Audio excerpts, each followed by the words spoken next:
This is Joe Castello's WFO Radio Ignition, covering everything that has wheels, an engine, and a driver. The reason I race is to get the chicks. You know what I mean? NASCAR, IndyCar, Formula One, sports cars, and NHRA drag racing. Hey guys, just want to let you know, WFO rocks. WFO Radio is total motorsports. It's just so cool. Fasten your seatbelts, fire up the ignition, and drop the hammer. Yeah, let's do it. Now, here's your host, Joe Castello. What am I supposed to do? That's the question. What's up, everybody? Welcome back, WFO Ignition. Joe Castello here with you. We are in the studio. Giovanni in Miami is here. All things are as they should be. What's up, Giovanni? Yeah, I'm here. Woo, in person. Yeah, the past couple weeks have been very challenging, just getting together or doing a show while energized. See, and tonight I'm energized. I don't know about you. Go. Yes, this week, tonight, on given time that we are doing the program here, I am energized. And if you have if you're a new listener, if you're a first-time listener, welcome to you. We'd love to have you subscribe, listen to the show. You can download our mobile application, all that stuff. I think you'll like the show. You might not like racing, but you don't have to. I think you will like the energy, the cast of characters. We cover a lot of different subjects, lots of stuff. But what has happened in the past few weeks is, traveling. I get back from travel. It's Monday. It's late. And frankly, I'm just not into it. Don't have it. I know it's not going to be good. It's not going to be great. It's going to be okay. And there's the old get by with okay, and then there is produce greatness, which tonight will be greatness. But it's already not greatness because I've time-stamped the show twice tonight. It'll be slightly better than good, which is fine. Now, I am energized today because I took 2 of my Hydroxycut Super Hardcore SR7 anxiety pills. I took them earlier in the day, and I yelled at my dad. I did a workout. I felt sick. I felt like my head was going to explode. Literally, like it was not good for a minute. I was like, if 1 is good, 2 is obviously better. Clearly. But it has been a challenge, and that was at 10-something a.m., and I'm still on the attack. I am on the attack. Gio, am I not on the attack? Yes, he is. You want to talk about the short clips? And where are the short clips? And what happened to the short clips? All those interviews separated from NHRA Nitro. We used to do that on WFO. Where are they? I just, it's been on my mind. Today is the day. Boom, bring it out. Why? Where are the short clips, Gio? The audience loves them. He's like a rager in here. Yeah, let's move beyond it. Just move beyond it. We'll come back to that. The Boston Red Sox and the Los Angeles Dodgers are in the World Series against each other. It is really East Coast versus West Coast. The worst possible scenario if you're a New York Yankee fan. Either way, we are annoyed. Either way. Now, what I'm going to do, and we can cover this in depth during SportsCollision, our sports talk show within a show, later on. But what I am going to do, it's baseball, it's the Fall Classic. Of course I'm going to watch a little bit and enjoy it. I always get angry with people just because their team goes out. They check out immediately. No, man, you got to watch it. It's the national pastime. And if Boston ends up happy, that means Lowe is happy. That's good. And all of our Boston Red Sox fan friends. And if the Dodgers win it, then all of our Dodger fan friends will be happy. And that's good for them. Good for them. I'm not going to be happy. I'm annoyed. But there's nothing we can do. We got to wait till next year. That's what the whole thing is about. So we'll get into that. The Miami Dolphins defeated once again. They beat the Bears. They lost to the Lions. We'll get into all that. But NASCAR and Formula One taking center stage here on this given Ignition show. And I suggest you put out a push notification, and I think you can do it right now, right here at the beginning. Let's just get on with it. Guys are taking calls, and put the number up. Because there's all kinds of stuff. Like I would like to entice Diepenhock to call in at some point. Because he raced his own race car, and there's all kinds of stuff like that going on. The Ferrari victory, you'd think I would be happy. I'm not. I'm a little happy. But talk about the worst possible victory. Vettel crashes himself out again. What is that all about? Again. Hey, I'm defending. I crashed. And Kimi goes on and wins the race, and it's great for Kimi. He's leaving Ferrari. He's going to, now we're in question. Boy, did we keep the wrong guy? Would Kimi have been better for next year? Whoa. Leclerc, who is this Leclerc? Is he going to be any good? Does he stink? What's up with Vettel? Vettel keeps crashing. I guess it's better than not winning, but I don't know. I felt very dissatisfied with the victory. Chase Elliott wins. That was interesting, but Kevin Harvick, my goodness. Unforced error. Unforced error. Do you have and have you heard, and I have not, and I apologize. This is something I could have probably gone in and searched for, but I have not. I am preparing for 11 days in Las Vegas, and that is occupying a lot of time because I'm not ready for it.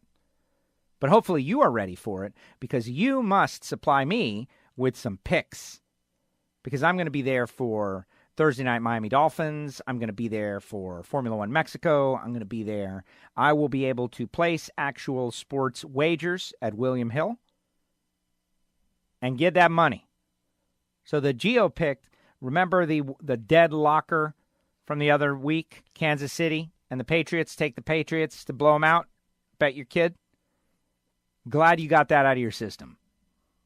Because this week is the real pick. The one that, I don't know what we're going to do. But we're going to put a huge sum for me. So like $50. But on a single bet, man. So we got to find the right bet. The right bet. I'm not asking you to do it now. I'm just telling you what's going to happen. But Harvick has been very harsh in the past on his crew guys for making mistakes that cost them races. He's bet on pit road. He's a champion driver, the whole thing. Did he own it? We're going to have to find that. I don't have audio, but he did say that he sped that it's his fault. It's his fault. It's his fault. If we were a very extreme sports show, like some people prefer, we would say he choked like a dog. That's not really my language. I don't use that kind of stuff. But some people would. It was definitely a epic fail, like critical moment. Dominated the race, comes down pit road, up speeding with the lead. You lose. Race over. Wow. That's a pretty big mistake. But that's why you do it this way. And the fans of the playoffs, I know there's always a big debate amongst the old school NASCAR fans. That was a pretty big moment right there. If you're a Harvick fan, you've got to be very upset. It's not like it's going to hurt him so much because the advance happened and now he starts again. But still, your guy is not at the absolute top of his game at this second. Big mistake. In Formula One world, that mistake, you're all over the tabloids for the next 2 weeks. Or just this week in this instance where they race this weekend again in Mexico City. Yeah, exactly. I am, what did I love? I loved the Lewis Hamilton front wing cam? Man, that was really spectacular. I could watch a whole race from that angle. Circuit of the Americas looks amazing. I still want to go. Formula One event here in South Florida, Carlos Hockenstuff went. You'd think Hockenstuff would have reached out to tell us how it was. But we'll have to get him on the phone. It's just a catastrophe here. And yes, we're getting ready for 11 days in Vegas. The NHRA national event, followed by the SEMA show, which I am very stoked to be going to with Performance TV. Performance TV returns at the first of the year. We will be, shooting our first episodes, which I am excited about, getting back together, working with Kathy Fisher, Hopefully you folks that watch Velocity Network, set your DVRs. There it is. All right, here are the results. The Hollywood Casino 400, kudos to the Kansites. Place looked crowded. Looked like a good crowd. Circuit of the Americas looked packed. Like all the seats were sold. Chase Elliott gets the win. Finished 10th in the first stage, 4th in the second stage. Got the win when Harvick had his problem. Kyle Busch second, Kyle Larson third, couple of Kyles. Larson does not transfer, had to win. Kyle Busch coming in second. But let's hear from Chase, who now has, 3 wins? Or is it 4 wins? 3 wins. So this kid is coming on strong. He is the heir apparent to the NASCAR throne. Let's hear what Chase has to say about this big win. Yeah, it was a really fun day. Felt like Friday and Saturday were kind of decent and wasn't real sure about today, and started the race, and the car drove really nice, and we're way closer to the competition, I thought, than what we were yesterday, which was encouraging. And felt like if we could, get some track position and get in front of some of those guys, I felt like we'd have a shot. And obviously got lucky with Kevin's misfortune there. I wish we could have raced him straight up to see, who was better. I felt like we were fairly close to him that second to last run. I'm not sure how hard he was trying or not, but obviously being behind him, I was working pretty hard to try to keep up and just be close if an opportunity arose. And luckily it worked out. Luckily, it worked out. It's good. It's good stuff. Sometimes it's better to be lucky than good. Yeah. I'm watching everything with this new hypercritical media eye. Something like this. Is this the personality that is going to save the sport of NASCAR or ... Because Chase Elliott, he is the next Dale Jr. heir apparent. For all those years, it was Bill Elliott and Dale Earnhardt, right? And Bill Elliott was the most popular guy. Earnhardt was the bad guy. And then Dale Jr. comes along, and he is like the prodigal son. And everybody is Dale Jr., MTV Dale Jr. And we know the rest. Earnhardt goes out. Unfortunately, is killed at Daytona. The trajectory of Dale Jr.'s career, his arc, is totally and fundamentally changed. He still did well, but a different well. We don't know what it would have been. The relationship of father and son cheering on, racing together, but father as the retired guy cheering on son. We didn't get to see that. We missed that whole arc. Totally missed it. Dale Jr. now in the booth doing a good job, and I like him. But now with Bill Elliott, a very popular guy, Bill Elliott fans get to watch the dad cheer on the son, participate in the races and the victories, and the Elliott family is now kind of back center stage in NASCAR. That's a good story. Is that the story that's going to energize it? That's my question. Does Chase have a personality that he's going to be able to fill this vacuum of interest? He's definitely young. He's got a cool-sounding name. He's a good-looking kid. He knows how to speak.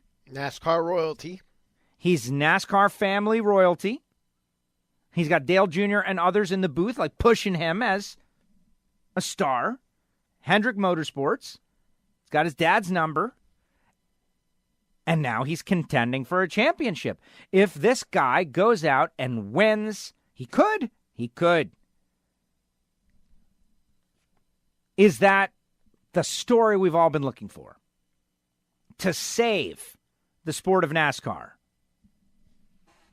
I wonder. I think about it. What do you think? Does he have it? The superstar power that it takes.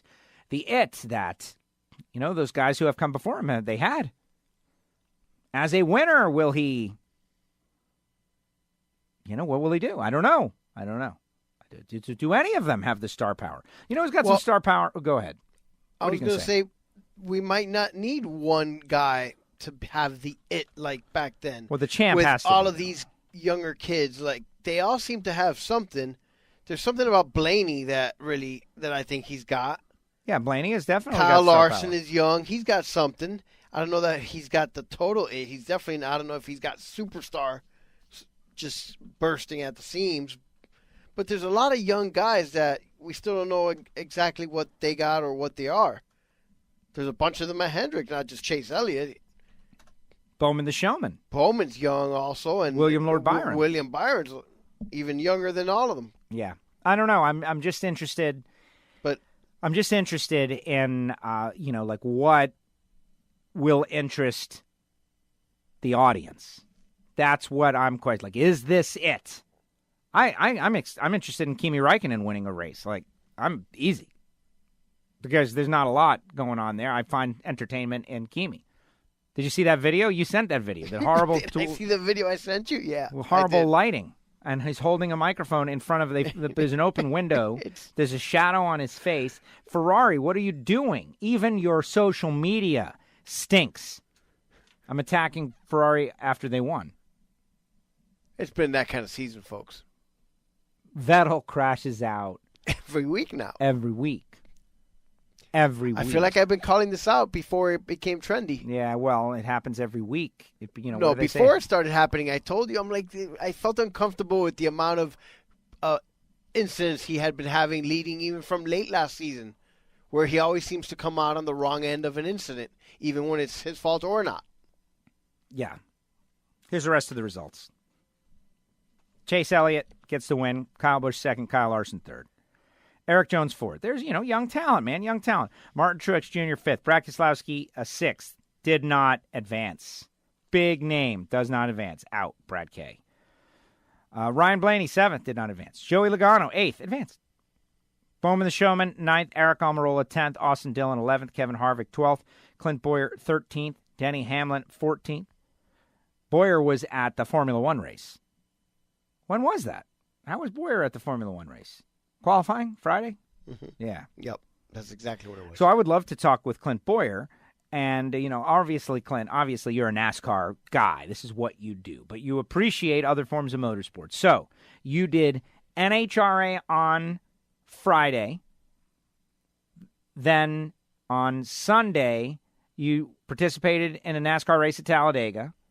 Then on Friday, you saw Formula One at the Circuit of the Americas. So you got to see all three of the biggest world styles of racing: open wheel road course Formula One, NASCAR Super Speedway, drag racing at Charlotte in the playoffs. I would love to hear an open-ended discussion. I don't want to lead him in any way. Like, which was the most extreme? Which did you like better? What I want to ask any questions. I just want to open the floor with that. What do you remember? What stands out in your mind? What, as Clint Bowyer has been to all of them within such a close point. That would be interesting. Of course, he likes NASCAR the best. Why do you like NASCAR the best? Well, I get paid $12 million. Oh, yeah. That's a good reason. That's a good reason. Clint Bowyer, 13th. 14th, Denny Hamlin. 15th, Ryan Newman. 16th, Chris Buescher. 17th, Jamie McMurray. Kurt Busch, 18th. 19th, David Reagan. 20th, Ricky Stenhouse Jr. Everybody else: A.J. Allmendinger, Jimmy Johnson, Matt DiBenedetto, Daniel Suarez, Ty Dillon. I found out that Daniel Suarez is going to be our guest in the fan zone at Homestead Miami Speedway. Yeah, right. No, really. No, really. And Ken from the fan zone, if you were out there listening, I did hear your message, and I should dig that up, man. I should play it. Ken from the fan zone. Where is he? Yeah, man, I don't have it marked. They changed Skype. Do you know that? Not only did they change Skype, because I guess it's a Microsoft thing. They change it all the time. I'm not going to complain. But you know what? Just to show you how these companies, they just can't leave well enough alone. Listen, they had to change the dialing tones. So they want the most advanced thing, and they change it sleep. To what is this? Like a speak and spell? It sounds like a child's toy. It sounds like a child's toy. whoever is at the Skype factory and thinks that this is a good idea made a tremendous error. What are you thinking? You know what else is different? Remember the very distinctive Skype ring? Absolutely. Gone. Now it's a different ring. It's very terrible. And you know what? Here's the real test.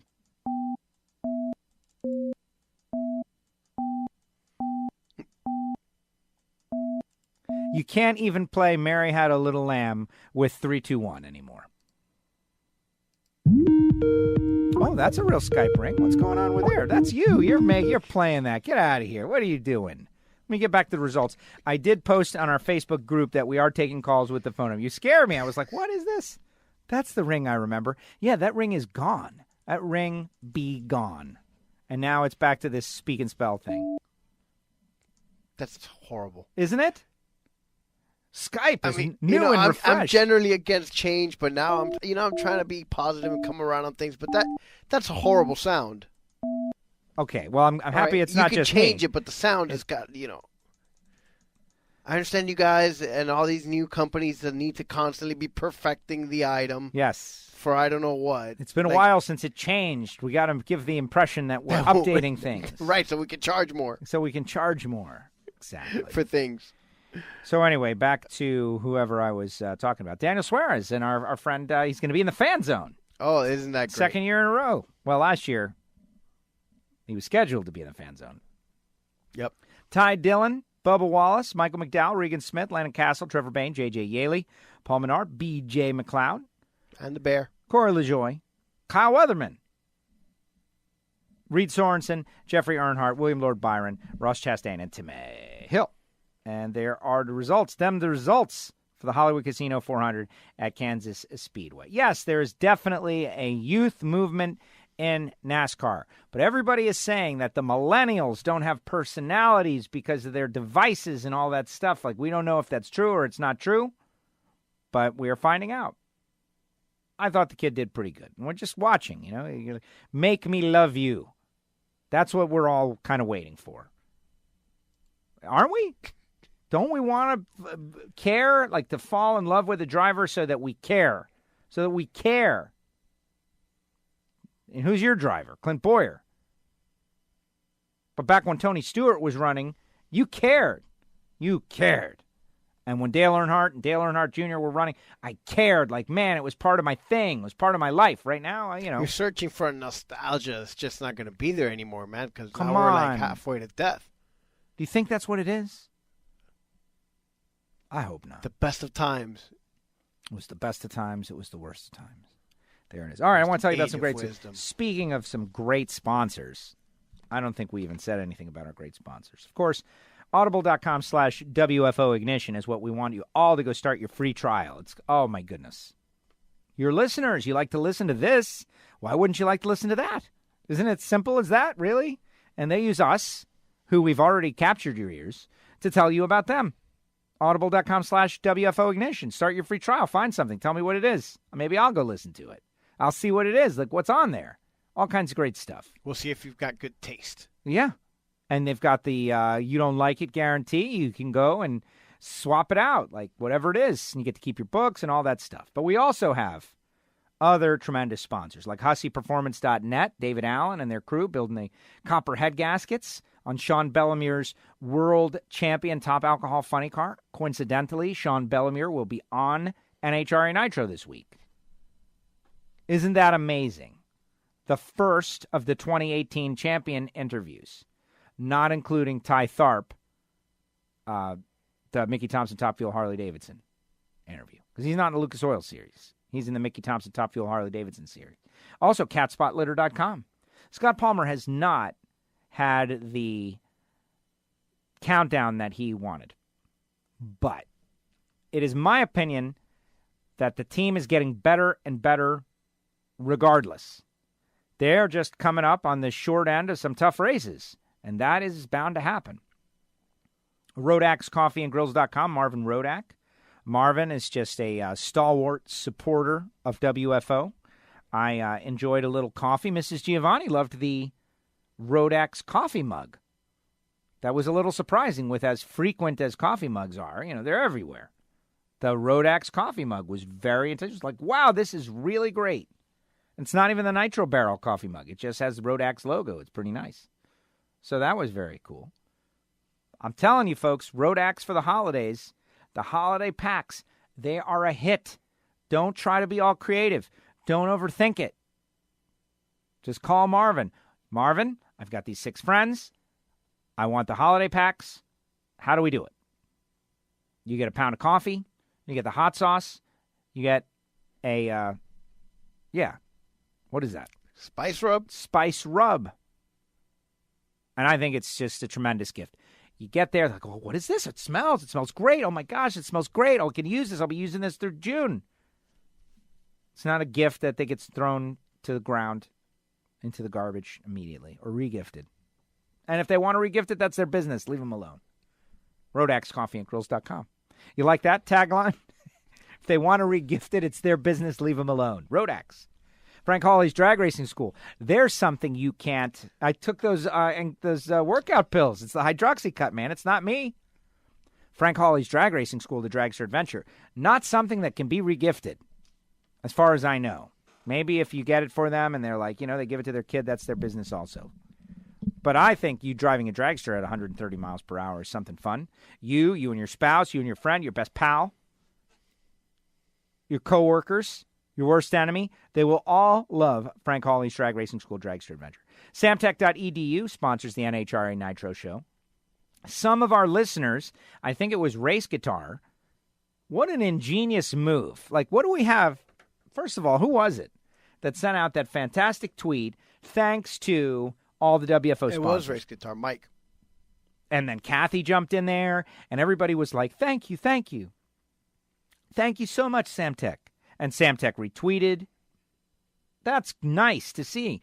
I want to, we need a WFO listener that goes to Samtech, that goes on to great things, becomes a high-performance engine builder, and then they can build WFO a racing engine and close the circuit, complete the loop. Wouldn't that be awesome? You out there, one of the young listeners who is considered dabbling around into the racing engine thing, CNC machinist, you go on and you do it and you're successful and then you build us an engine for free. How great will that be for you? No? Anyway, samtech.edu. Motorsportsguys.com. Terry McMillan, Jim Walzak, those guys coming on board with WFO. So honored.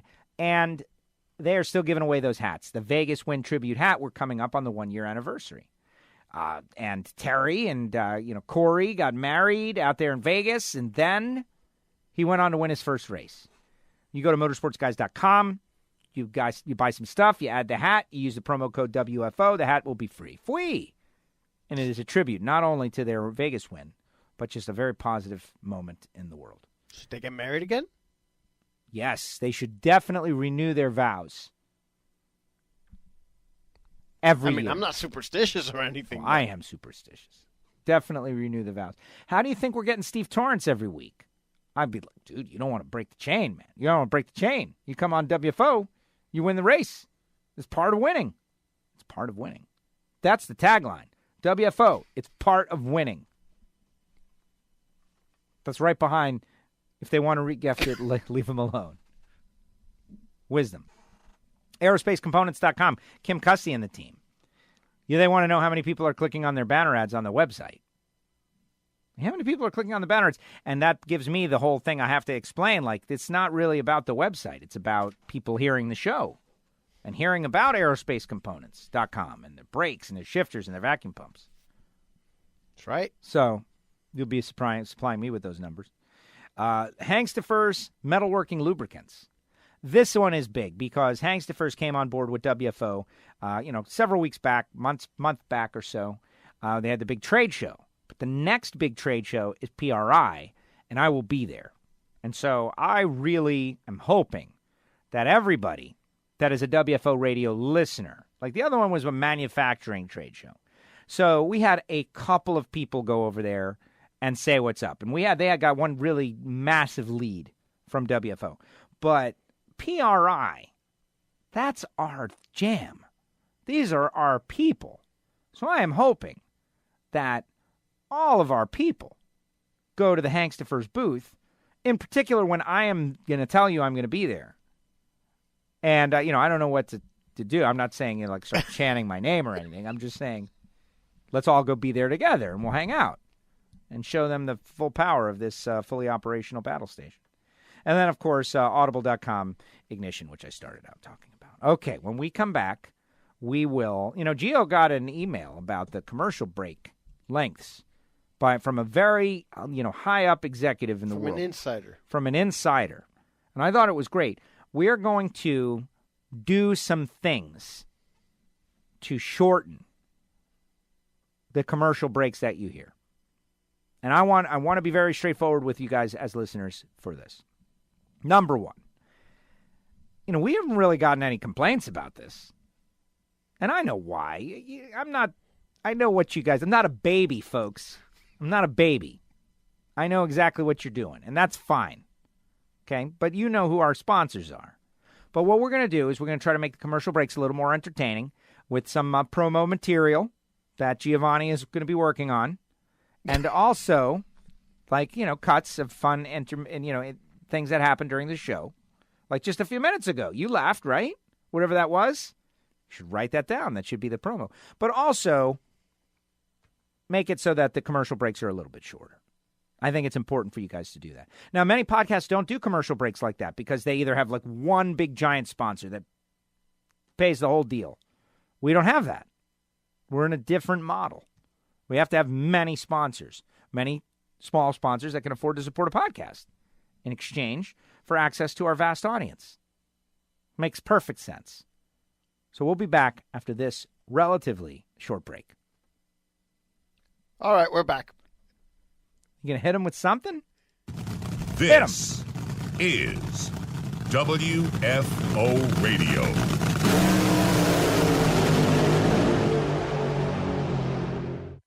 Hey, everybody. How do you start your day? You started off with a little coffee.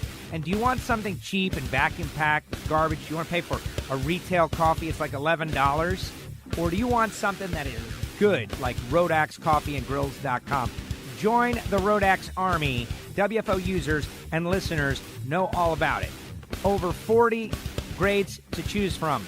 This is roasted fresh per your order, not to mention hot sauce, spice rub. You got to call Marvin, get on the phone line, or go to the website, RoadAxeCoffeeandGrills.com. Check it out. That's RoadAxeCoffeeandGrills.com. Start your education at full speed with the School of Automotive Machinists and Technology. Accelerate your career as a high-performance engine builder with classroom instruction and practical hands-on experience in the lab, on the dyno, and at the track. In addition to the blockhead and CNC programs, SAM now offers motorsport, EFI tuning, and an Associates of Applied Science degree. And SAM is a military-friendly school, approved to train veterans and other eligible persons under the GI Bill. Start your education at full speed. Go to samtech.edu today. Subscribe to WFO Radio on iTunes. Never miss a show. And don't forget to write a review. WFO.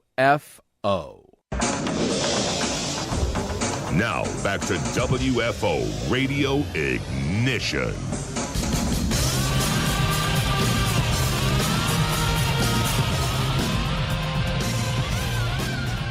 Hockenstuff says he's going to be working on some new stuff like this, entries and rejoins and bumpers and pushers and pullers and all of these things. So I'm expecting a wholesale change to WFO coming soon. And we will be bringing back some of the Facebook Lives on the show relatively soon. That's off-season stuff. And we are going to continue through the off-season. As you know, I don't know exactly what it's going to be. But we are going to continue through the off-season with some level of entertainment. We've been doing a little special stuff for the Patreons as well. Picked up some new Patreons, and we're at a record level of Patreons right now. Not the number of people, but the amount of donation that they send to the WFO people in exchange for occasional premium content. Absolutely. Yeah. No, it's good stuff. And Patrick, the webmaster, we got to get that Patreon thing up there on the site eventually. Yeah, we got, it's all good. It's all bad. It's push, it's pull, whatever. Got to do as good a job as you can. I can't wait for the SportsCollision. That's what I'm excited about. I want to get my picks, baby.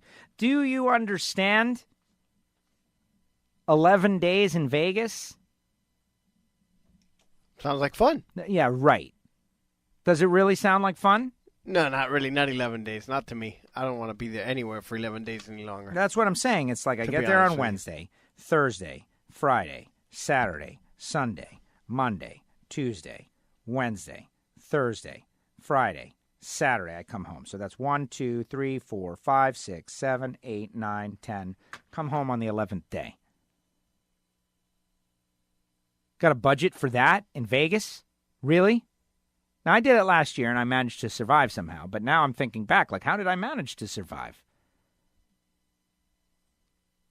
Food and, drinks and partying and gambling and fun and the women and all of it. How am I going to handle it? I don't know. No, the real answer is that Thursday, Friday, Saturday, Sunday, during the daytime, I will be working. I will be at the track working. So it's only those nights which are going to be a challenge. The Thursday night is already spoken for, the Fan Fest at downtown Fremont Street Experience, supposedly incredible, and that's where everybody goes and does their thing. I was really considering doing this, the zip line thing. Oh. Yeah, well, you would never do anything like that at all because it involves physical activity, and you would never do anything like that. But I would do something. It's not the physical activity. I'm just not going down no. Well, you're worried that you'll fall off. Right, you're worried you're going to fall off and get hurt. I'm not worried about that. First of all, if I fall off, I'll land and I'll catch myself. And second of all, right, I will just land. I'll just land on my feet like Iron Man. Of course. But two, that is kind of a pretty cool experience. Like zip lining down the Vegas Fremont Street Experience. That would be pretty fun. It's no Dragster Adventure, but I'll be there already. See, Dragster Adventure, I would do. You would not do. They don't have the... Look, I didn't say that, the means to get you into one of those things. They got cranes. They do not. They don't have enough slippery stuff. But yeah, so that's the deal. If you're going to be out there in Vegas, let's Vegas it up, man. Let's Vegas it up. I'm going to hit the Pepper Mill. I'm going to hit all these places, man. It's going to be great. You're going to have to watch my feeds. You're going to hit the sports books. I've listened. You should be looking for a play for me. You're not. You're going to be there 11 days. We will be in communication with lots of plays. You got to give me some advance notice, though, so I can plan it out. Yeah, I'm not going to tell you, with 5 minutes to run down to the sports book. Run down to the sports book. Remember my Greg Biffle play? 6-1. It was a dead super locker. Couldn't get to a sports book. That had NASCAR. The one we were staying at did not have NASCAR. Correct. And we walked across the street to a couple of others that also did not have NASCAR. And I told you. But we were not on the strip. Bucks. We were off the strip that year. It was at the Hard Rock we were staying. It was. $100 was going on Biffle. Biffle was a dead super mega locker. It was the second Michigan race. And he won at 6-1. That would have been 600 large. Yep. What are you going to do?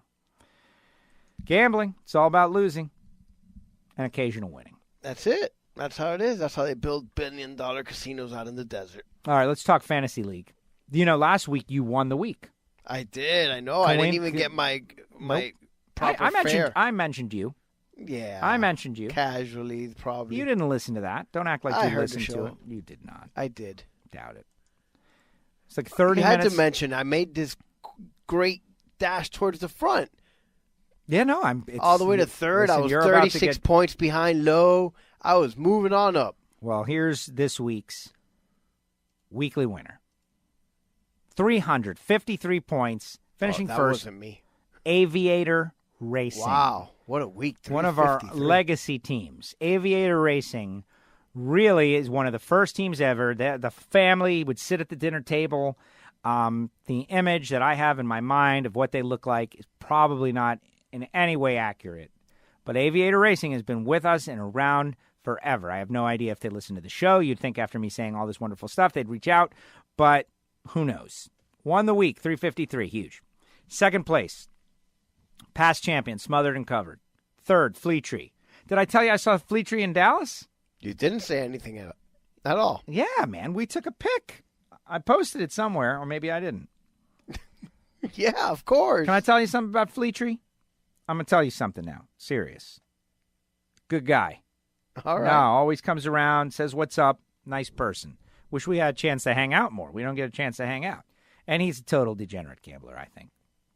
There's nothing wrong with that. He says that he told me somewhere that you were one of the more knowledgeable sports folks that he listens to. I know.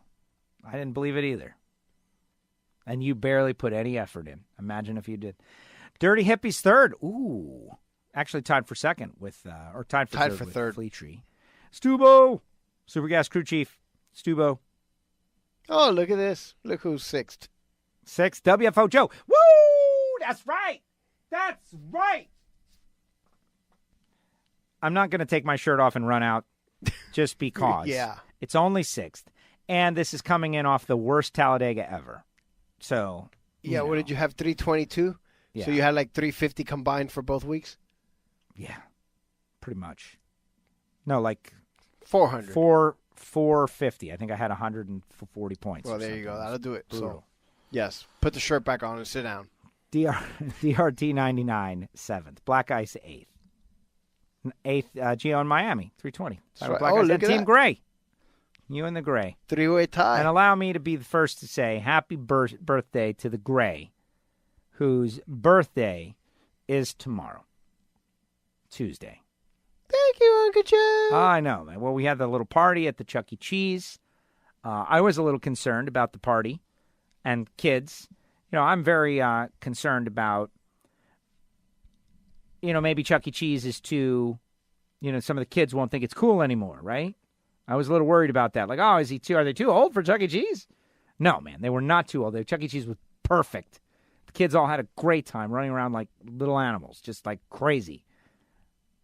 Especially with a card that lets you play as long as That all card you want was tremendous. for X amount of time. That's perfect because they just play and play and play and play. And it's just like it's a ticket. It's money laundering for those tickets. The parents pay. The kids get the cards. The kids play the games with the cards. The cards distribute tickets. The tickets you exchange for junk, for crap toys front, made right. in China. It's a whole money laundering scam. I did have a complaint, though. I maybe not a complaint, but an issue. And I wanted to run it by you. We can do it now. We can do it later. Why don't you let me finish these fantasy results? Let's do that. But bring that up. Because I had something that I don't know. It kind of struck me a little odd. I want to know if you noticed it also. In the end, it was still flawless execution. It was perfect. Except for this one thing. Kind of had me a little like, The creepy mouse? yeah. Oh, all right, but we didn't have to go too far. But he was not. He was a bad actor. Like, if you're going to dress up in a mouse suit and you're going to come out for little kids' birthdays and they're going to be all surrounding you like you're this mouse, move your arms. Do something. This mascot actor was horrible. He was kind of creepy to begin with, Just too. like So occasional wave, like a casual, he didn't go to the Disney School of Training, that's for sure. Absolutely not. Like, I thought about complaining. Like, whoever's in the mouse suit is doing a terrible job of being Chuck E. Cheese, okay? He's not even the best mouse in Florida. You should ramp up the energy. Ramp it up. So you notice the mouse. Mouse was a little weird because it's That's like funny. countdown to Chuck E. Cheese. Yep. Chuck E. Cheese. Chuck E. And here he comes. And he just kind of walked out with no like, hey, I'm Chuck E. Cheese. I'm on the stage. Oh, you kids are looking at me. It was just a person in a suit kind of just walked out, Almost like if Earl was in the suit. looked around, stood there next to the kids. There's a guy in the mouse suit just standing around. There was very little interaction. You mentioned it, the Disney school, man. Once you stood next to Mickey and Donald and you see them interact, something. Chucky, do something, Chucky. But obviously, we know the answer. We know the answer. The answer is it's some kid in the suit, one of those girls that was the waitress. They didn't go through the Disney training. Hostess. No, waitress. Yeah, no, they were called party hostess or something, and they call themselves. Oh, really? They have a title. Oh. Yeah. But they're like, 18, 19, Yeah, they're servers, 17. yes. No, I think they're older than that. I thought they were teenage kids. No, I think they're older than 21, that. We're just really old. 23. Yeah. Yes, they got a job at Chuck E. Cheese, which is fine. I'm just like, own it. Be the mouse, man. You got a chance to be a star. It's like in Swingers. At least it's Disney. Hey, you got a chance to be the world's third most famous mouse.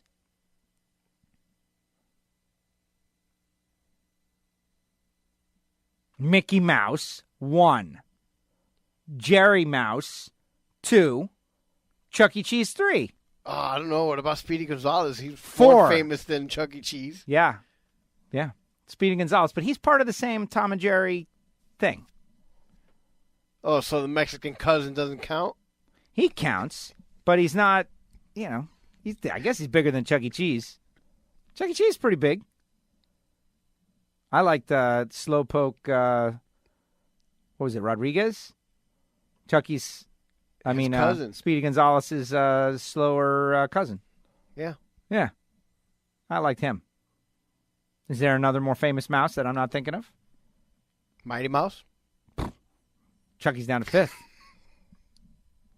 Okay, so now we will be compiling a top 10 list of famous mice. We will do that later. Write it down. Back to the fantasy. You are not going to hear a top 10 list of famous mice anywhere else in motorsports entertainment. Uper 1, 11th. Uper is a past champion. Miss Little Low, 11. Miss Little Low, look at that. Doing real well. 315. Spider Monkey Racing. That's Gary Corbett, our Grammy Award winner. Walking the dog. 314. I had a concept for Gary. Let me run this by you. Remember, a long time ago, we were trying to coerce Gary into doing a WFO theme, right? I felt like he offered, but maybe I'm misremembering. No, I feel like he did offer to, but he needs direction. Like what like do we all want? Great minds. What do we want? Right. What do we want? What do those guys want? What are they going to use it for? What are they going to do? What is it going to be? What is it? And we have the open music. Clearside has done music, and it's for the show. But here's my thought. Something like this. This is not exactly it, but this is what I spend moments during the day thinking about. Like Gary Corbett. How can we get more out of this guy? I mean, how can we pay tribute to his listenership? And so here's what I thought. Gary Corbett, Grammy Award winner, listens to the show, right? And then goes in there and flips record on whatever he does, like whatever his thing is. Like, what does he do? How does he do it? What's he got? What's his setup? I don't know, right? But he flips record for 10 minutes, 5 minutes, for 2 minutes. And whatever he pounds out, because, it's WFO stuff. It's for WFO. That would be cool to hear, whatever it is. Whatever it is. Gary Corbett just banging on keys, like, in response to WFO. Wouldn't you love to hear what comes out of the man's mind? Absolutely. Yeah. I think this is ingenious. This is something. Freeform. Absolutely. Freeform. 13th overall. Mr. Fantasy NASCAR, 312. 14th, tied with 85 Racing. That's Rich Hinton, Black Falcons. And there you go. That's for the week.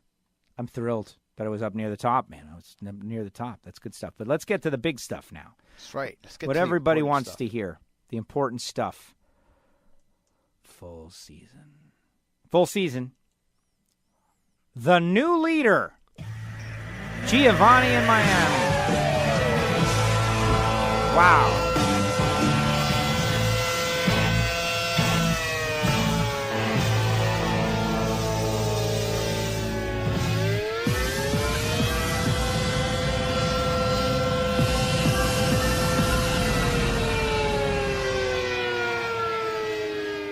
Hey, you remember when Lowe thought we were going to play the Red Sox thing when he took over?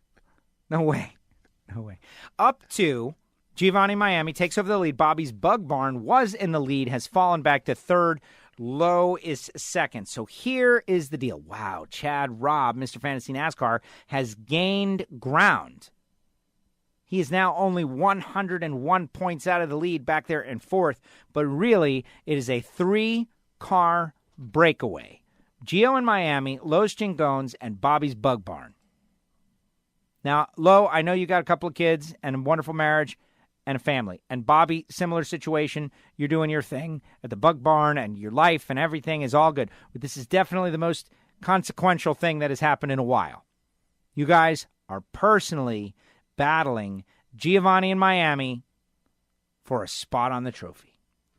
And if you all somehow figure out how to lose this thing to Mr. Fantasy NASCAR, wow, there will be a big problem. I mean, he's not out of it at 100. No, he's right in the mix. That's a bad week, 100 points.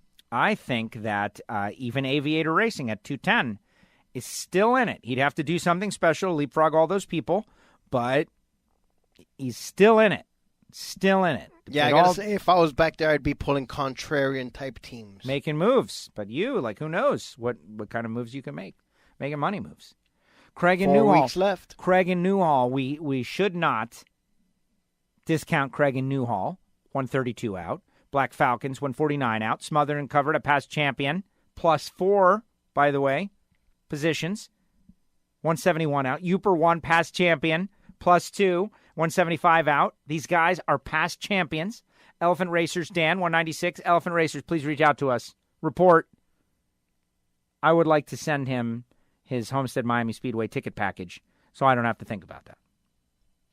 Or better yet, I will give it to Gio and he will send it to you since I'm going to be out of town for 30 of the next 32 days. Right? All right. You're going to leave me like one of those envelopes? Well, I'm going to give you the tickets that say Elephant Racers. He's the only one. If you would like tickets to Homestead Miami Speedway to come to the race with Elephant Racers and us, you got to reach out now. In fact, I told the Patreons earlier today, final call for Friends of Show for the tickets. Final call. We have X amount of pairs, Friday, Saturday, Sunday. We'll get you into the race, Ford Championship weekend. Maybe Chase Elliott is going to win the championship. Maybe it's going to be Kevin Harvick again. Maybe it's going to be one of the big three. We just don't know. Who's it going to be? But it's a fun weekend. Everybody that comes down loves it. South Florida in November is gorgeous and beautiful. You got a ticket to the race. But you got to email me, joe@wforadio.com, and say, yes, I'm going to be there, and I will take the tickets, and we got to figure out how to get them to you. If you do not, that's fine. It's fine. Don't regift them. Not okay with this. But we're going to put them out, they'll be on Facebook. You want to win tickets to Homestead Miami Speedway? Listen to WFO. So, we want to hook up our listeners first. And this is your final call. Final call. 85 Racing 10th. Now on the fives. Let's see. Highline Real Fine, 15th. Behind Beerita and Go Fast Turn Left. 20th, DRT Girl, number 2. There's multiple DRT girls. Behind Easy E009 and Beats. 25th, Hockey Kid. Hockey Kid up 1. Behind Woodchuck and behind Stubo, ahead of Woodchuck. 30th, Driving Hard. Behind Willie B. Racing and the Dirty Hippies. Ahead of the Butt Sniffer. Butt Sniffer Racing. Sorry, Little Low. Sorry, Little Low. Maybe. How's Little Low doing out there? He's good. Little Low, I know this is old news, but I did see Black Panther. Thought it was entertaining. I enjoyed many aspects of it. And then, of course, since there's been a new movie since Black Panther, I've seen that one too. But I have not seen Ant-Man and the Wasp. Not yet. Spider Monkey, 35th, up 2 positions. That's Gary Corbett. Tied with Tom Inc. and the Tennessee Moneyman. What's up, Moneyman? Car 24 fan, 40th.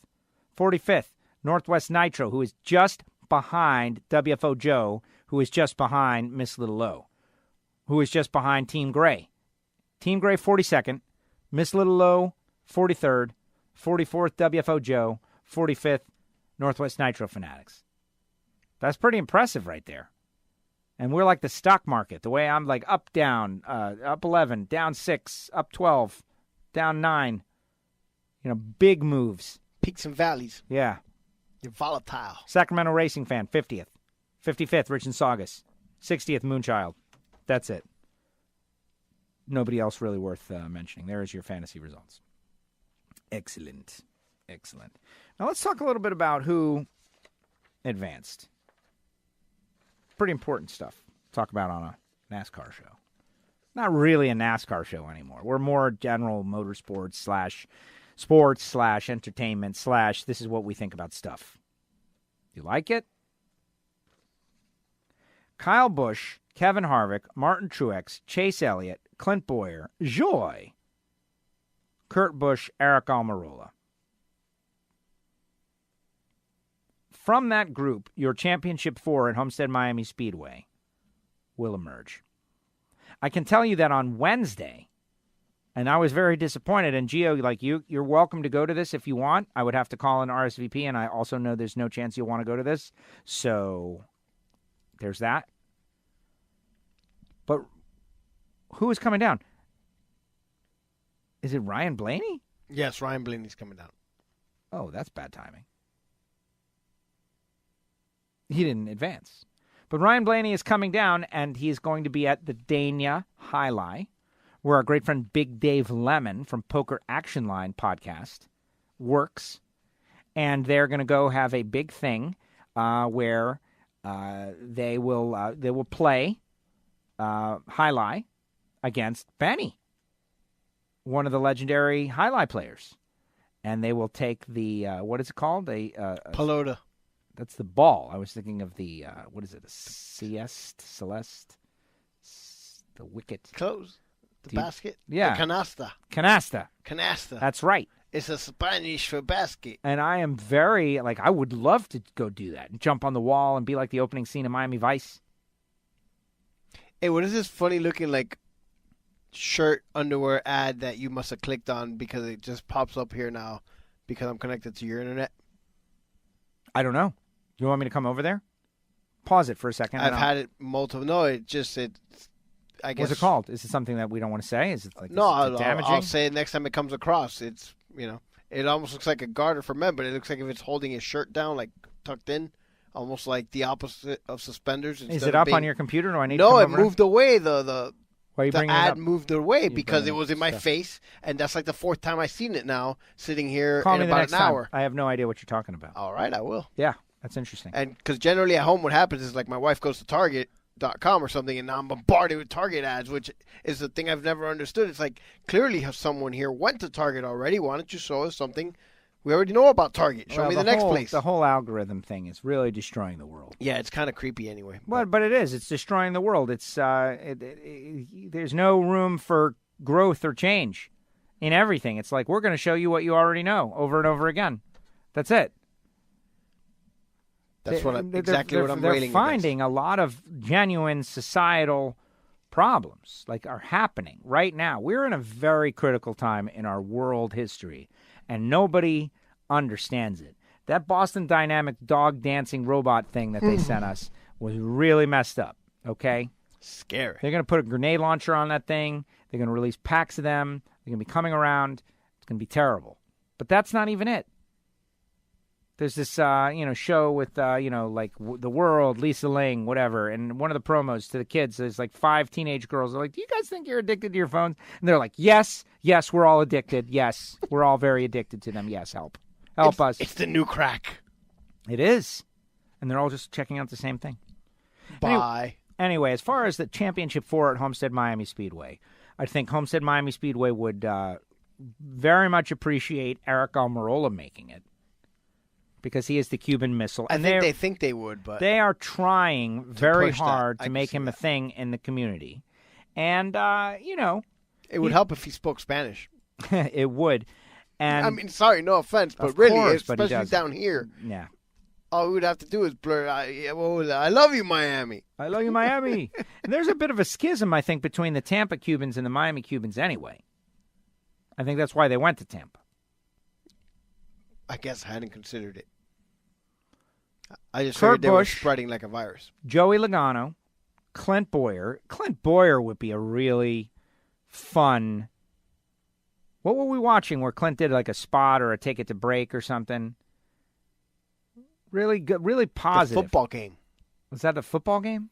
No, he did. He did a promo for the football game. But what was he on? Football game. One of those Formula One broadcast? No, one of those magazine type shows for either NBC or Fox. Interesting.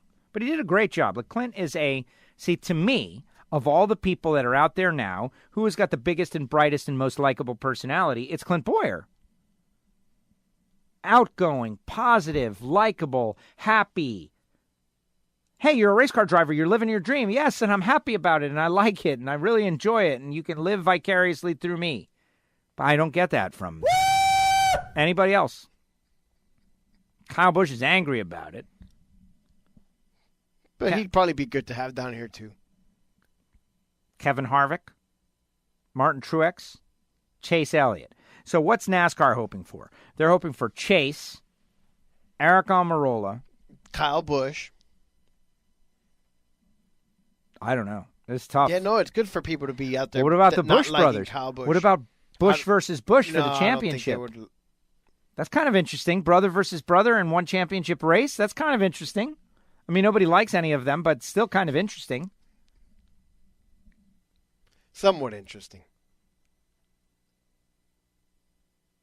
How about all 4 Stewart Haas cars make it for the championship? I would say they definitely don't want that. Although Ford might not be against that. Yeah, Ford at Ford Championship weekend, they would probably like it. Or 3 of those, and Joey Logano would be the 4th car. Yeah, running for the championship. That's what they would want. We'll just close down the sport after that. No need to continue on.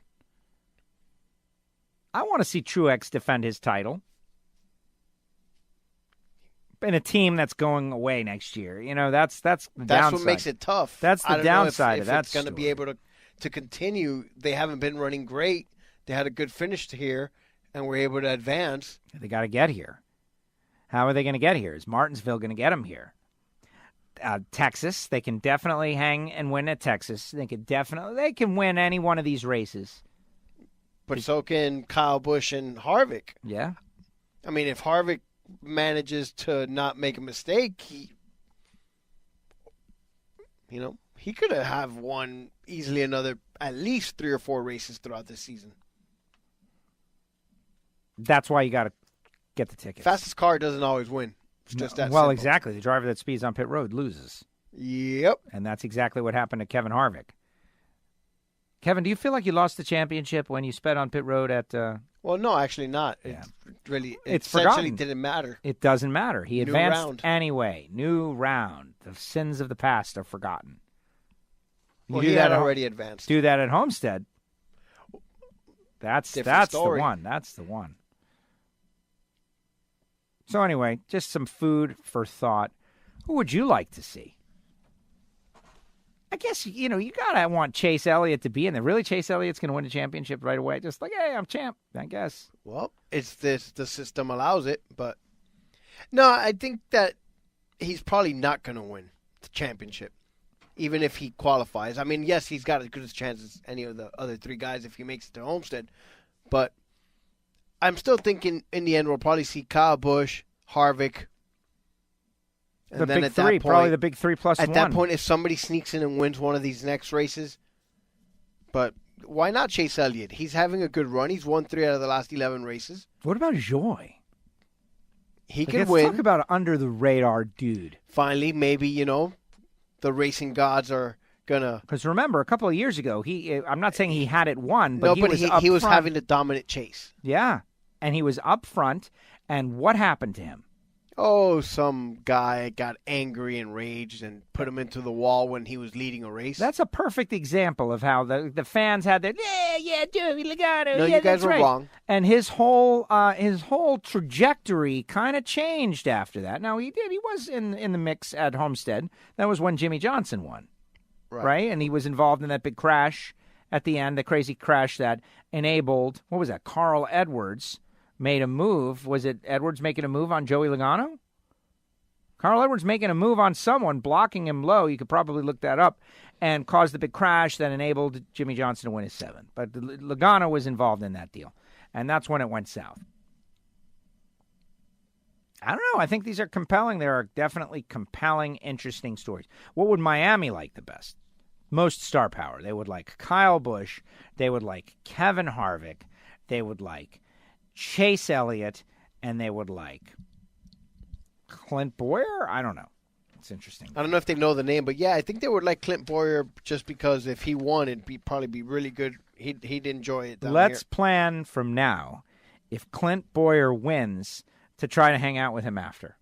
Sounds like a plan. Okay, let's listen. Clint, here's the thing. We've been playing your audio from the time you won all year long. Woo! And we think we should get to go. That's what we think. And so there you go. NASCAR stuff. Now, I do want to get into Formula One. I want to talk a little bit about Formula One. But there is a story that has passed that I want to bring back. I want to mention it.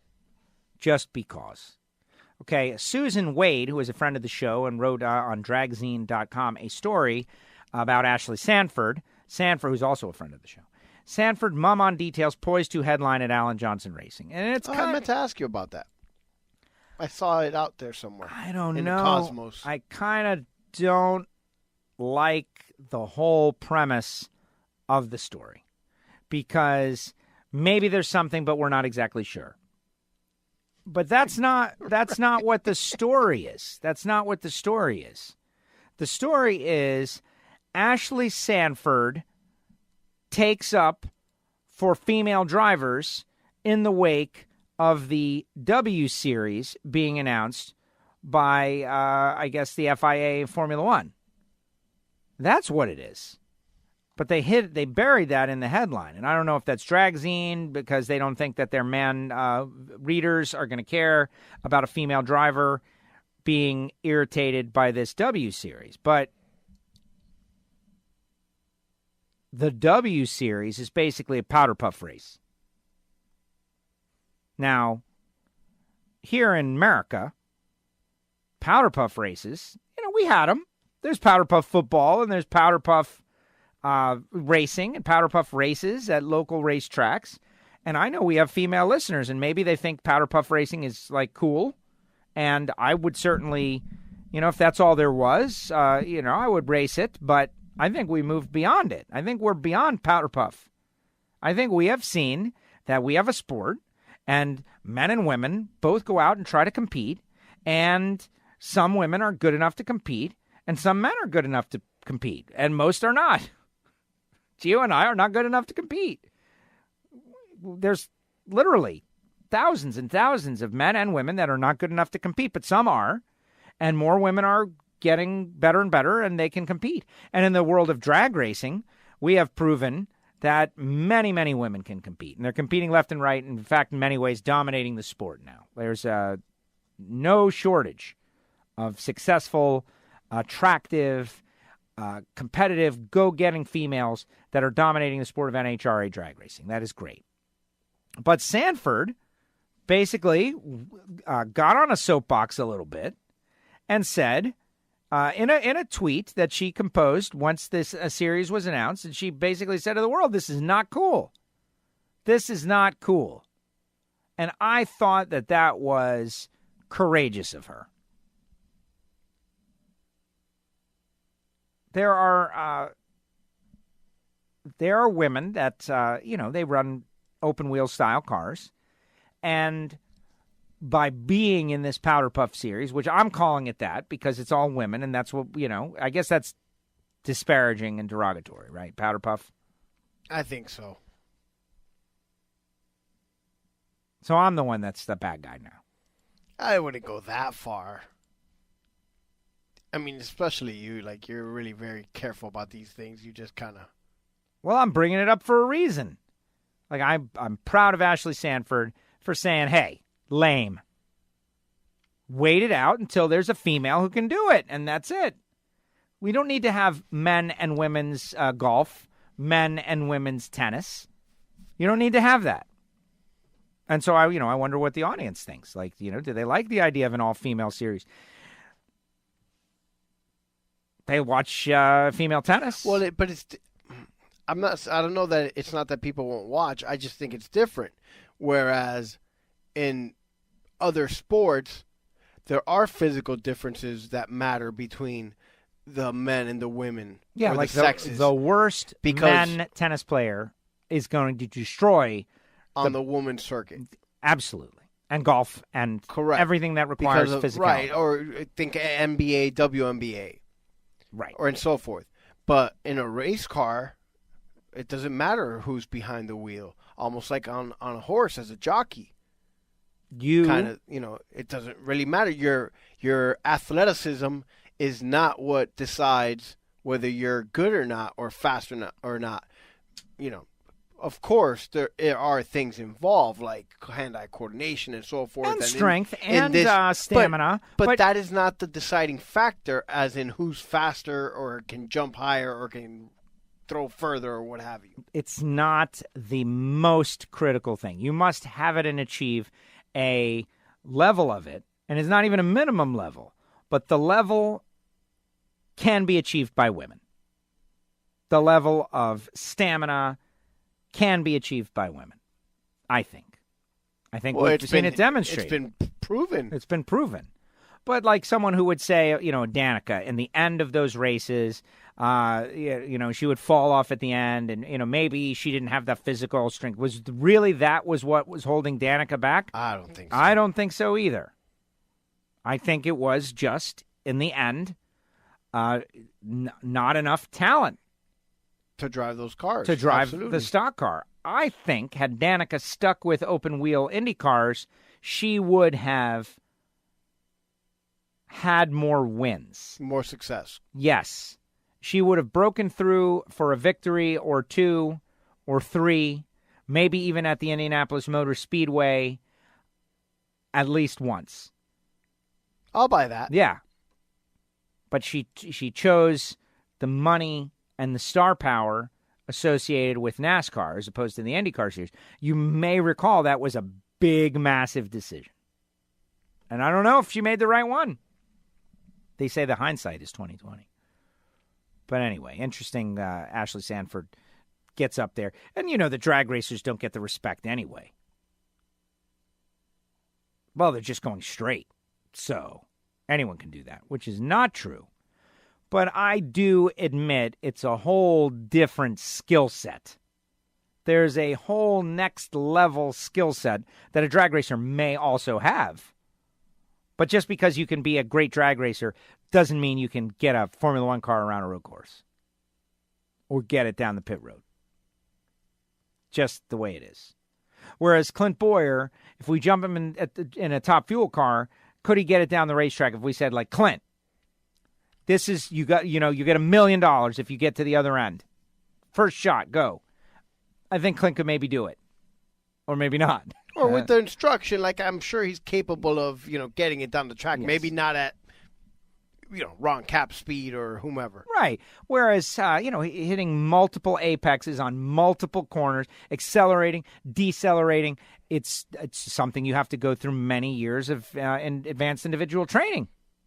It's just different. But it is unfortunate that they view the drag racers with disrespect. Now, bracket racing, totally different skill and talent. And that's why I love it. That's one of the reasons, because it's totally unique. And you can win money. Incidentally, Kenny Underwood won the $1 million bracket race. Way to go, Kenny. Second time. He's from Florida. Loan me $50. Becomes the second person to win the $1 million bracket race twice. Both from Florida. Gary Williams, Kenny Underwood. Both West Coast Florida guys that I kind of grew up around racing with. It's unfortunate for Kenny, but I will drop the stat that I beat him 3 times in one weekend. Yeah. That's my stat. Isn't it great? That's like beating Matt Kenseth in a go-kart race. Well, why haven't you run for the $1 million, Matt? Because I can barely get my car out of the driveway. That's why. These guys are high-level dudes. I'm high sorry, level. I didn't mean any disrespect. High-level dudes. And when I did beat him 3 times in one weekend, I was driving terribly. Like, I just caught brakes, like, left and right. But it did happen. I doubt he remembers such things. Still true. Still true. All right, let's get into Formula One, can we please? Absolutely. The Kimster. Way to go, Kimi. We saw how happy he was everywhere. Very good. The least satisfying victory for me. What's wrong with me? Why am I borderline upset about this? Because you're just like a negative person. Right now, I guess I am. Like, my Ferrari fandom is being squelched. Kimi Raikkonen wins one for Ferrari in the United States of America. That is a big victory. I should be happy. Yet, we see otherwise. I'm not that happy. I'm pretty annoyed. Vettel just totally muffs one again. And Haas F1, no points. So what am I, Magnussen DQ, what do you know about that? Something in fuel? I read about it earlier today. I think it's just, they're just trying to make sure that we don't finish ahead of Renault. It's anti-American is what it is. No, what's the I hate to say that. What is the real reason? I told you some kind of issue with the fuel. Same reason as whoever else it was that got DQ'd. Yeah, Esteban Ocon. There you go. A couple of guys, yeah. Who is Force India. But Carlos Sainz and Nico Hulkenberg both score points. Yep. And I'm not saying it's over, but I don't think we're going to get to be best of the rest. Possible breaches of the regulations. Having studied telemetry data, found that his car had exceeded the fuel mass flow limit of 100 kilograms per hour on the opening lap of the race. Magnussen, meanwhile, was found to have used more than the maximum 105 kilograms of fuel allowed during the race. Terrible. So it looks like they had too much fuel? Well, they're limited. It's like a restrictor plate. Yeah, obviously. That's what I'm saying. Too much fuel. Yeah. And the more fuel, the faster you can go. Oh, yeah. Also, the slower you are at the beginning, I guess. But yes, the longer you can go faster. Well, here's from Planet F1. Magnussen Ocon DSQ'd, slams Formula fuel saving. Haas driver finished Sunday's 56-lap race in 9th place, scoring points in his team's battle to finish the season best of the rest. This best of the rest is a real thing. However, hours after the checkered flag had fallen, he was thrown out of the race. F1 rules mandate that only 105 kilograms of fuel may be used for the entire race, and his VF18 was found to have used more than that. Magnussen says it was 0.1 kilograms more. Unfortunately, we were racing in Formula fuel saving rather than Formula One, and we used 0.1 kilogram too much for the whole race, so we got disqualified. Those are the rules, so we just have to manage better. Car was great, though, and the pit stop was amazing. On to the next one, says Kevin Magnussen. It is Haas's second disqualification of the year, with the team having been thrown out of the Italian Grand Prix when Roman Grosjean's floor was declared illegal. The team is appealing that DSQ. Meanwhile, Esteban Ocon, who was also disqualified from the race after his Force India exceeded fuel flow limits on the opening lap of the race.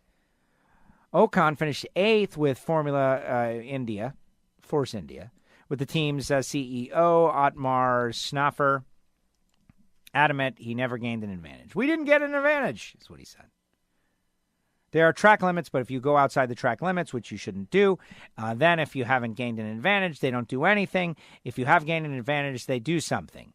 This is another limit where we haven't gained an advantage. I think it is unprecedented. He added, if you look at it over the lap, there is no infringement, but it depends on how you chop up the lap. This is the first time it has happened. The steward disagreed. The Frenchman was disqualified. DQ. And there you have it. The track is awesome. It's a great track. Remember, it's a best of track. They took this part from this one and this part from the Hungaroring and everything, and they made a great racetrack. And it looked like everyone was partying and having a great time. So Kimi gets the win. Max Verstappen second. Third, Lewis. So the championship goes on to Mexico, where he will clinch there.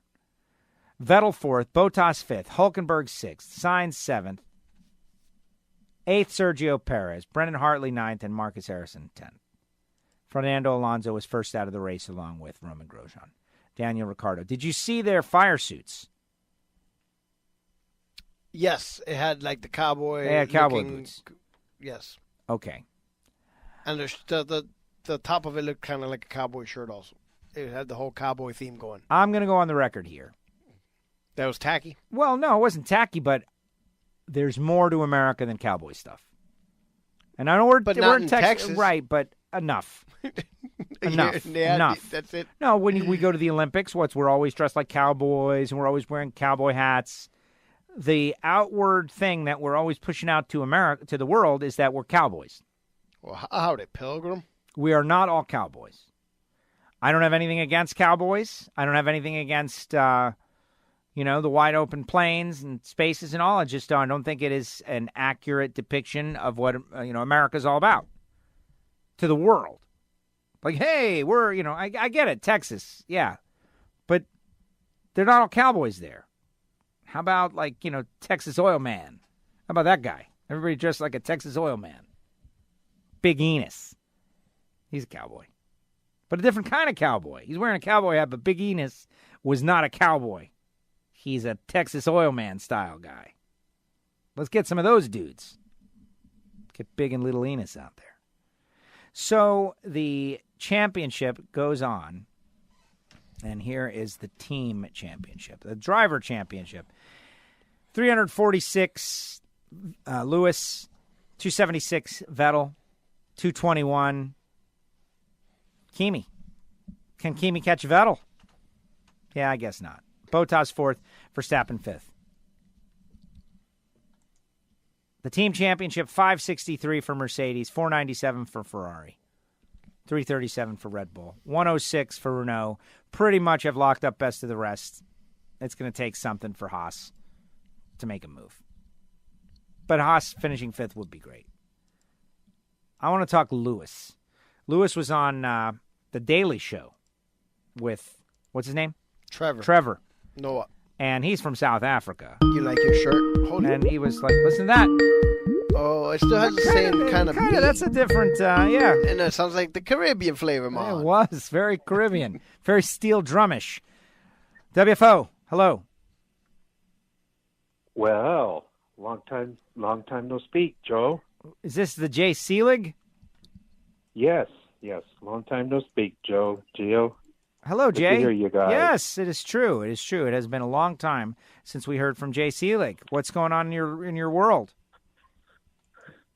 Well, I'm now calling you from the state of Arizona. Oh my gosh! What are you doing in Arizona? Yes, we moved. Are you in one of those work camps down there wearing pink? No. Oh, all right.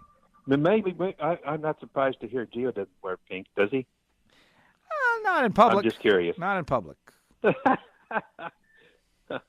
Okay. No pink. So you live in Arizona now? Yes, in the city of Tempe. We're about, which I love because it's 15 minutes away from work, and it's about 20 minutes away from Wild Horse Motorsports Park. Wow, that's great. You're going to have a national event down there. You're going to get out to the national event down there at Wild Horse Pass Motorsports Park. They got all kinds of great racing. That is really cool. Absolutely. Yeah. We went down there. We drove by it a couple of days ago, and it reminds me of Pomona being so close to the street where it is situated. Oh my gosh, wow. It's right off a highway, and there's a casino right there. Which I have not been into the casino, but I went there for the second time this year, and I think the place is really really cool. I think it's a nice facility, and again, the where it is compared to everything else, it's pretty cool. It's right in the middle of everything. Yeah, that's absolutely gorgeous. It's a gorgeous park. We stopped there, we took a picture or two, and I closed my eyes. I can imagine hearing the noise and smelling the nitro and all of that. Love and, it. They have the gates open for some reason. It's almost like we could have walked right in and walked down the drag strip or something, but, some big dude might want to tackle us, and then I might not be talking to you today, or we wouldn't want that now. Good call.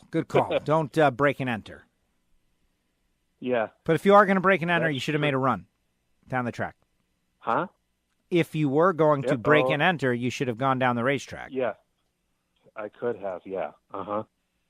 And Mom and I look forward to it. We really look forward to it, and we've enjoyed it. We've enjoyed Arizona, Arizona country. We've been here since the middle of August, and it's been fabulous. Wonderful. Yeah. The company that I worked for allowed me to transfer here to this state, so it made it a little easier to move. So now, what are you doing? The security game? Are you still securing things? Yeah, that's great. Yes. Absolutely. I make sure everybody's safe the cars that are there are who we know and what we know and the employees and all that, so to make sure that they're safe, the building's safe. It's been tremendous.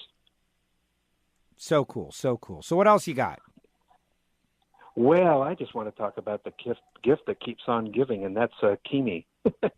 Yeah. Isn't he delightful? We love the guy. We love the guy. We think he's very cool. Picking up the win. I was just telling Gio, though, that I'm just not feeling so great about the win. As a Ferrari fan, I'm down because, Vettel crashes out in the first lap, and it's just a little annoying. The Kimi goes on to take the win. The guy's leaving, but I should be more happy. And I love that post-interview with the bad lighting and the weird microphone thing he's holding up. That was good. That's why I said the gift that keeps on giving. He just it's almost if it's nonchalant to him, like it's no big deal. I've done this before. It's no big deal, kind of thing. But it was a surprise to see him win. A surprise to see Max Verstappen come back from the 18th on the grid after his grid penalty to hold off Hamilton. That kid's going to be a star of the future when Hamilton and Raikkonen and Vettel have left the sport. I know, which probably won't happen for a long time. But I see him as being a big, big star. Oh, I agree. In this sport. Oh, I agree. No, the kid's got extreme talent. He's very quick and fast. It's, will he hit the wall and slow down, that kind of thing, that comes into play. But no, man, he's got extreme star power, Verstappen does. But you're right, Lewis isn't going anywhere. Vettel could maybe go somewhere. I don't have the fullest confidence that Vettel is going to stick it out forever because he's going through some really tough times right now. He's crashing every week. And the Tifosi are angry about it. I know I'm angry about it. They're angry about it.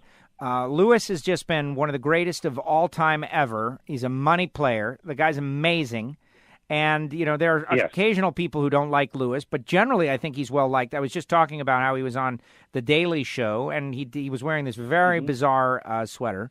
But whatever, the guy is he's a rock star. He's a Formula One rock star, and he is about to win his 5th world championship, putting him in absolute rare air with Schumacher and Fangio. Yeah, that's what I was wondering. You and I have lived through the era of Senna, Prost, Schumacher, Hakkinen, and now we're living through the era of Lewis. Through these years, the 80s and 90s, and so far into the 2000s, I'd put up Lewis in like the top 2. To me, Senna's still the greatest, even though he only won 41 times and won only 3 championships. The star power that he had was just tremendous. I mean, the funeral procession that was for Senna in Brazil was just monumental.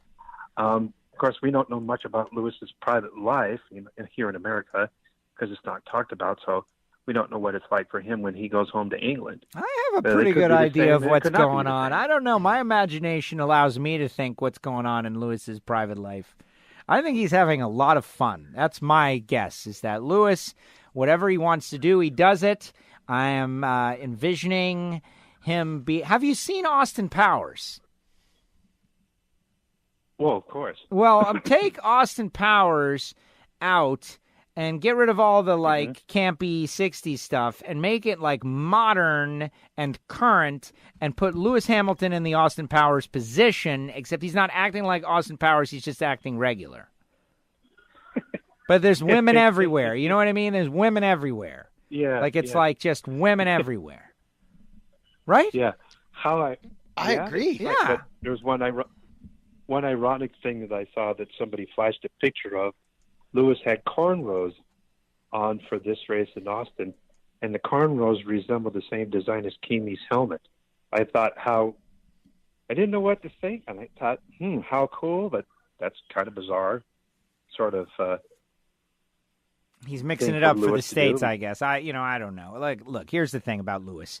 What, like him or don't like him, he's one of the greatest of all time. He's got the numbers to prove it, and he made this amazing call to leave McLaren to go to Mercedes, and it has absolutely paid off. The guy has the championship he lost to within the team. The German driver Nico ended up winning because he did melt down a little bit because he felt the team was against him.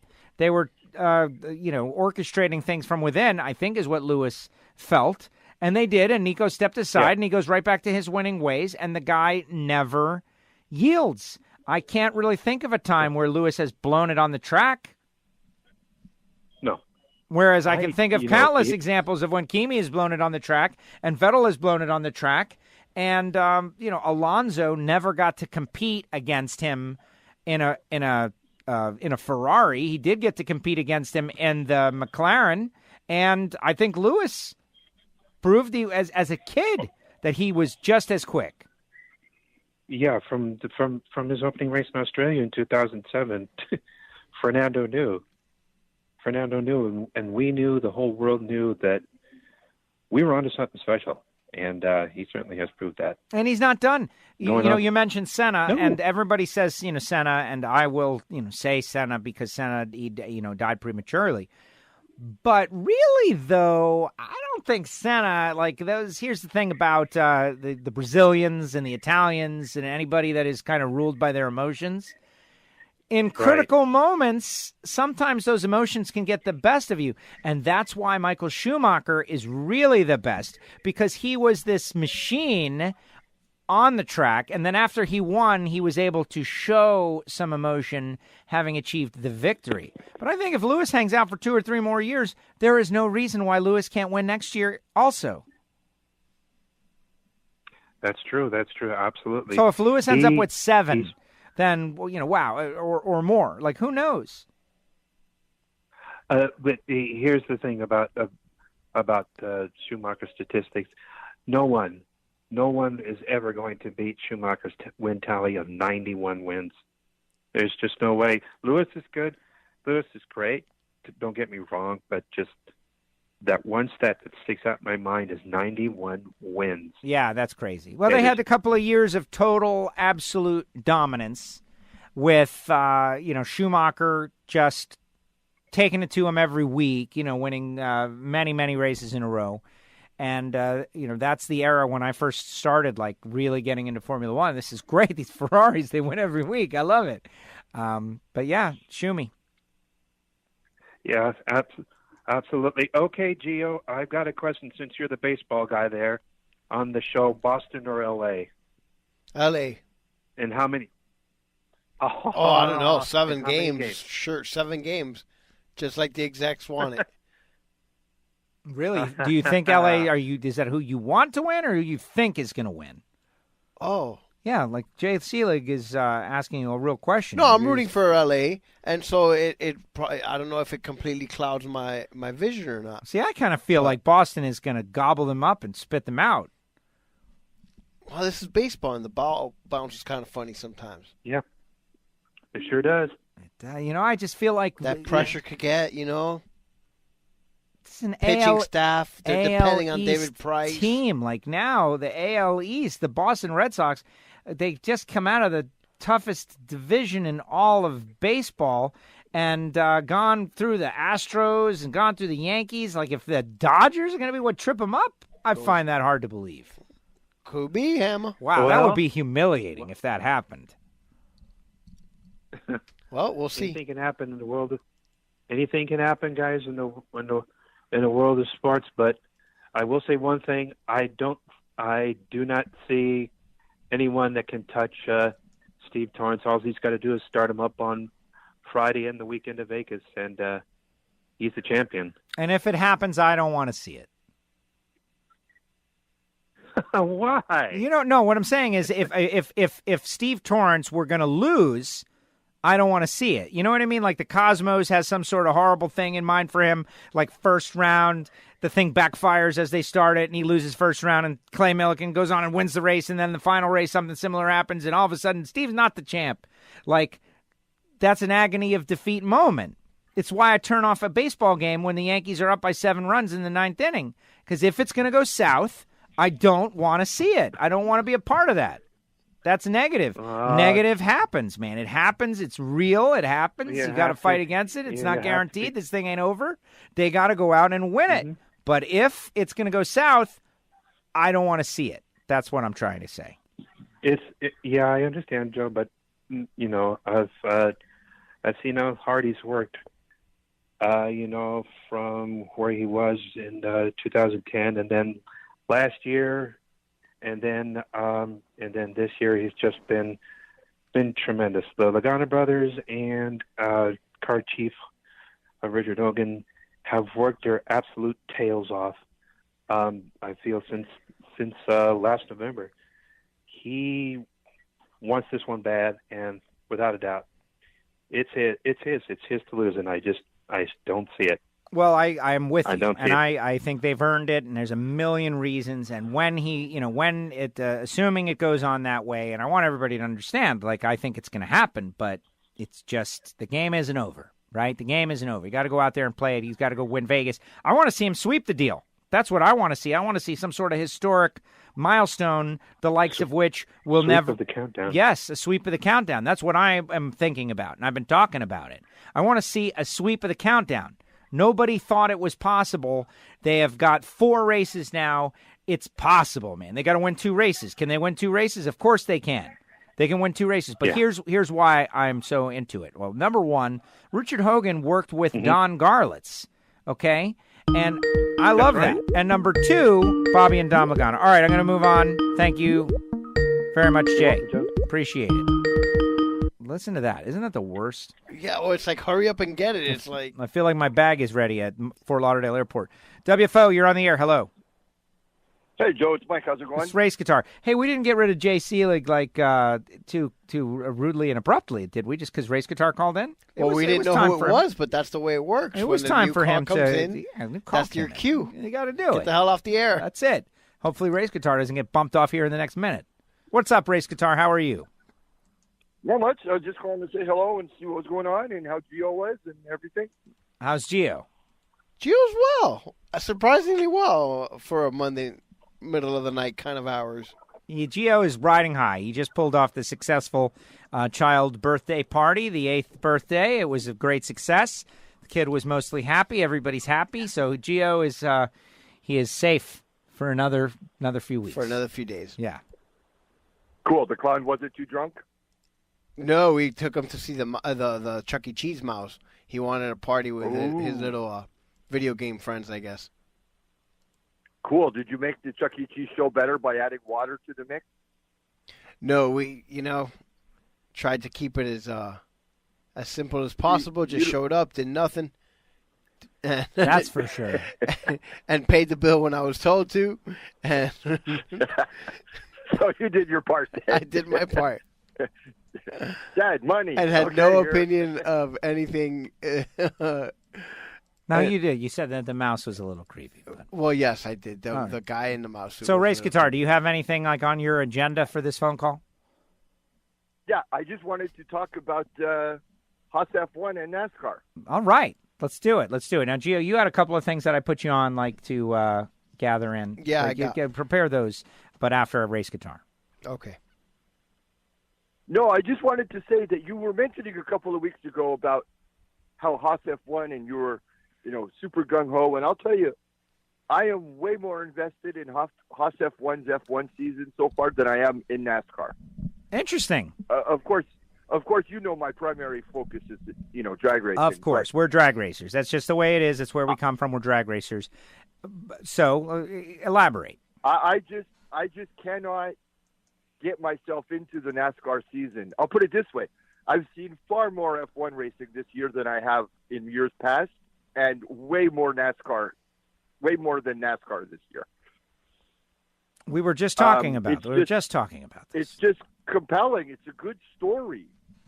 And they're not stepping on other stories to tell their story. I just think it's really interesting, and I know they didn't have the greatest weekend this weekend here in. No, it was a terrible nightmare weekend, but nonetheless. Well, they got some points at least. They had one guy finish in the top 10, right? No, he got disqualified because he used 0.1 kilogram of fuel. Why? Yeah, yeah, no points. Yeah, the anti-American rules are definitely in. Yeah, the reverse fix was in, exactly. What was it this time? Well, it was 1 kilogram of fuel, 1/10 of a kilogram of fuel over the limit that they have for the race that they're allowed to use. It's like 105 kilograms they're allowed to use. And they went 0.1/10 of a kilogram over, and so he's disqualified. Oh, we're crying out loud. Yeah, annoying. But the point, the point, though, is that we are in contention. We, as in us, America, are in contention with teams that have been doing it a lot longer. So what? Renault ends up 4th and we end up 5th ahead of McLaren. Like, wow, that is amazing. Yeah. For a team just a couple of years ago, they were like they were putting things together. They didn't know who the driver was going to be. They didn't even know if they were going to be able to make it to the races. In their 3rd year, they go out there and do this. Yeah. This is a great patriotic American story. And not a lot of people are talking about it. Not a lot of people know enough about Formula One to even understand it. We do. We like it. And so, yeah, I'm focused on it. This is my thing. I was annoyed that Vettel crashed, but I had something to be interested in. You know, Grosjean's out immediately, too. That was annoying. My passions are quickly really connected to Haas F1 for many reasons that Giovanni knows about. And we've been, we work for the team in a way, as some people would say. Yeah. But the answer is I have a reason to root for them. Whereas in the NASCAR season, and we started off the year, I do not really have any connection to any of these people for any reason. Like, they're just people. No, I don't know them. That's exactly true. And I'll tell you what, and this this is going back to the end of last season, and you may or may not remember this, but I'll tell you what kind of really got to me with NASCAR starting at the end of last season was when they stepped all over this Martin Truex Jr. championship season story instantly with that, how many crew people could be at the track at a given time. I don't really recall all that. Yeah, just after Truex won the championship, before everything had even settled down, there was an announcement for yet another rule thing about how they were only allowed to have X amount of crew people and this and that. And it's like, why are we talking about this now? Shouldn't we still be talking about Martin Truex? But it is what it is, Yeah, well, at the start of the show, we were talking about the drivers that transferred and, who is interesting and who's not interesting. And Chase Elliott, the heir apparent to the, most popular driver and most famous driver and face of this sport. There's a reason to like him if you liked Bill Elliott, just the way I like Dale Jr. because he was Dale Earnhardt's kid, but he also had some compelling aspects about him. Does Chase have aspects about him that people find compelling and interesting? Yes, I'm sure he does to those people, but you have to have a reason to like them. And you're not just going to like the new driver. You're not going to just like the new driver. And I'm unmoored and disconnected from everybody. People that I like their personality, they're in a car that I don't like, or vice versa. So I'm kind of just lost right now. Yeah. No, I'm with you. Like, I know that Chase Elliott's is Bill Elliott's son. More than that, I don't know. Seems like a nice guy. I mean, I couldn't say anything more than that. They have to make us love them. They got to do things that make us love them. That's it. The love of fandom doesn't just come because you have this extra love that you want to give it and you just pick this person and put it on them. It's earned. That's what fandom is. You go to battle, you fight, you win, we cheer for you. And it happens over time. And all of these guys are relatively new. They have their opportunity to do cool things and entertain us and, go out there and entertain us. I can't figure, and who really cares about this, but I can't figure out how NASCAR is going to make compelling racing next season by giving them even less horsepower to work with. Well, yeah, but that's on the plate tracks. No, I thought that package was going to be at all tracks, except that different tracks were going to have different amounts of reduction. Yeah.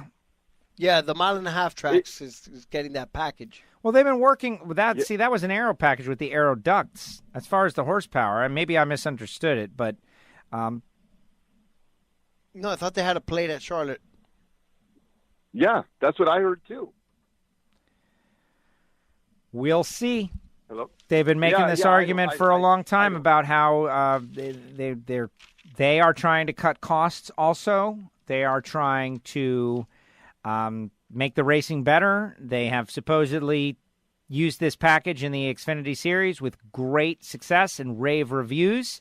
And so they believe that it is now time to expand it.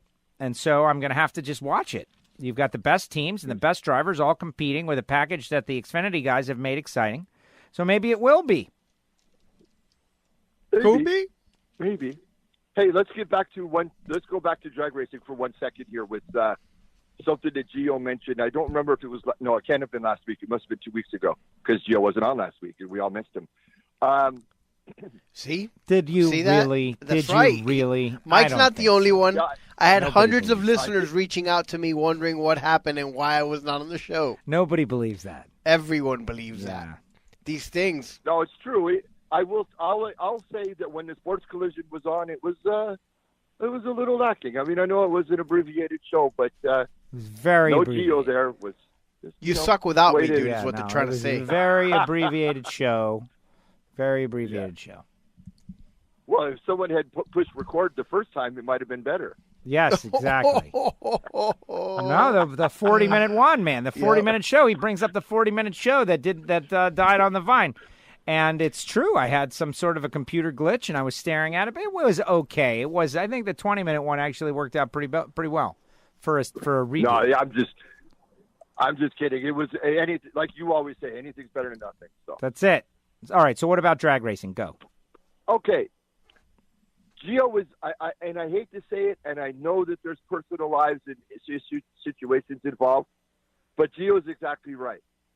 I should not have waited until WFO Nitro last week to find out that Caps was hurt at Maple Grove. Like, how was that not a newsworthy story? And the same thing with Robert Height. I mean, I get it, but you're trying to keep the sport alive. You're trying to keep it, not alive, but in the public eye. These are things that are out there, and I know that there's keyboard trolls and what have you, but still, it's newsworthy. It's of course it's newsworthy, but that's the thing, is that it's newsworthy for what reason? Because the fact that, like in the Cap situation, when Caps revealed what happened on WFO radio, to my knowledge, that is the first and only time that it has been discussed. And I know a lot of people listen to WFO radio, but I am not going to, and this is my curse, okay? The reason Ron Capps will tell the WFO audience what really happened to him is because I won't go on Twitter with it and say, Capps hit by car at Maple Grove, listen to WFO. And so there's a piece of news that many people don't know about. Now, if they all listen to WFO, they would know, but they don't know because they don't all listen to WFO. I could probably gain some listeners by putting it out there and sensationalizing, but by doing that, I would lose the credibility that it gives me, the fact that the drivers tell me these kind of things. So that's the quandary that I'm in. Okay. No, I get that in the context of the show, because even when I tweeted out recommending listening to the Cap, I didn't mention it. Right. Well, right. I know you understand it, but I want to make sure everybody understands that this is a problem. I know, and hold on. I want to make sure that everybody understands that you've got to do this because I can't.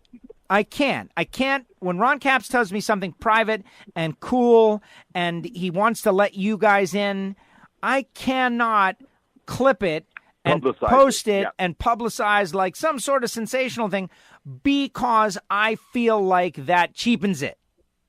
That we've got some sort of thing going on here that big personalities want to reveal nuggets of information that they don't reveal anywhere else because they understand that WFO is the hardcorest of hardcore.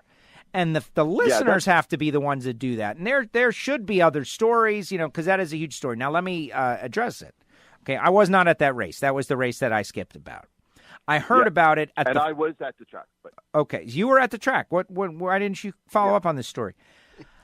Because I wasn't there on Sunday, remember? Anyway, It doesn't matter. It's a long story. Go ahead. The following week in St. Louis, I was brought up to speed on the story. I had not heard it anywhere. Everybody within the community had kept it absolutely secret. Everybody that knew about it. Now, why?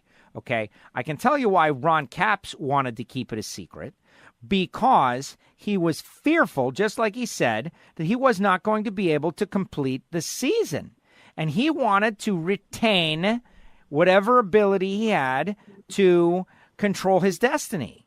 And as soon as the public knows about anything, the public is going to manipulate the outcome. You're going to have keyboard crew chiefs on there. This guy shouldn't be driving, and it's a danger to everyone in the sport, and everybody that has ever raced should gather up and fight against him driving. You know that will happen. That's the same thing Robert Hight did. Their reaction to the situation was identical because they know exactly what it is. And probably, the fans that we've cultivated, not all of them are good people. And so they wanted to circle the wagons. They wanted to go to a doctor. They wanted to have the doctor give them the clearance and then move on with their lives. Now, in Ron's situation, he was fighting a very difficult situation. And he toughed it out. And he was fine. And in our society, in our civilization, that's what we want our athletes to do. That's what we want everybody to do. We want our waiter to tough it out. Okay? And so that's what they were doing. Would they have been able to do that if the information was made public? And I don't know. I think the keyboard crew chiefs would have blown it up and made it into a big thing. And who knows? Maybe Capps is not competing for a championship right now because of that scenario. So, you know what? I get it. Yeah, no, like I said, out of deference to Capps, I figured, well, if he didn't publicize it much before, he said it here, but I'm not going to publicize it. He must have justification for it. So that's why, I was like, hey, look, Capps is on it. He's always great. Definitely worth a listen. Yes. But in the future, you as a listener, you can definitely go on and just push it out there. Well, no, I don't want Capps to be mad at me. He doesn't know you exist. Come on. He doesn't even know the race guitar. Come on. You just... I'm kidding. I know.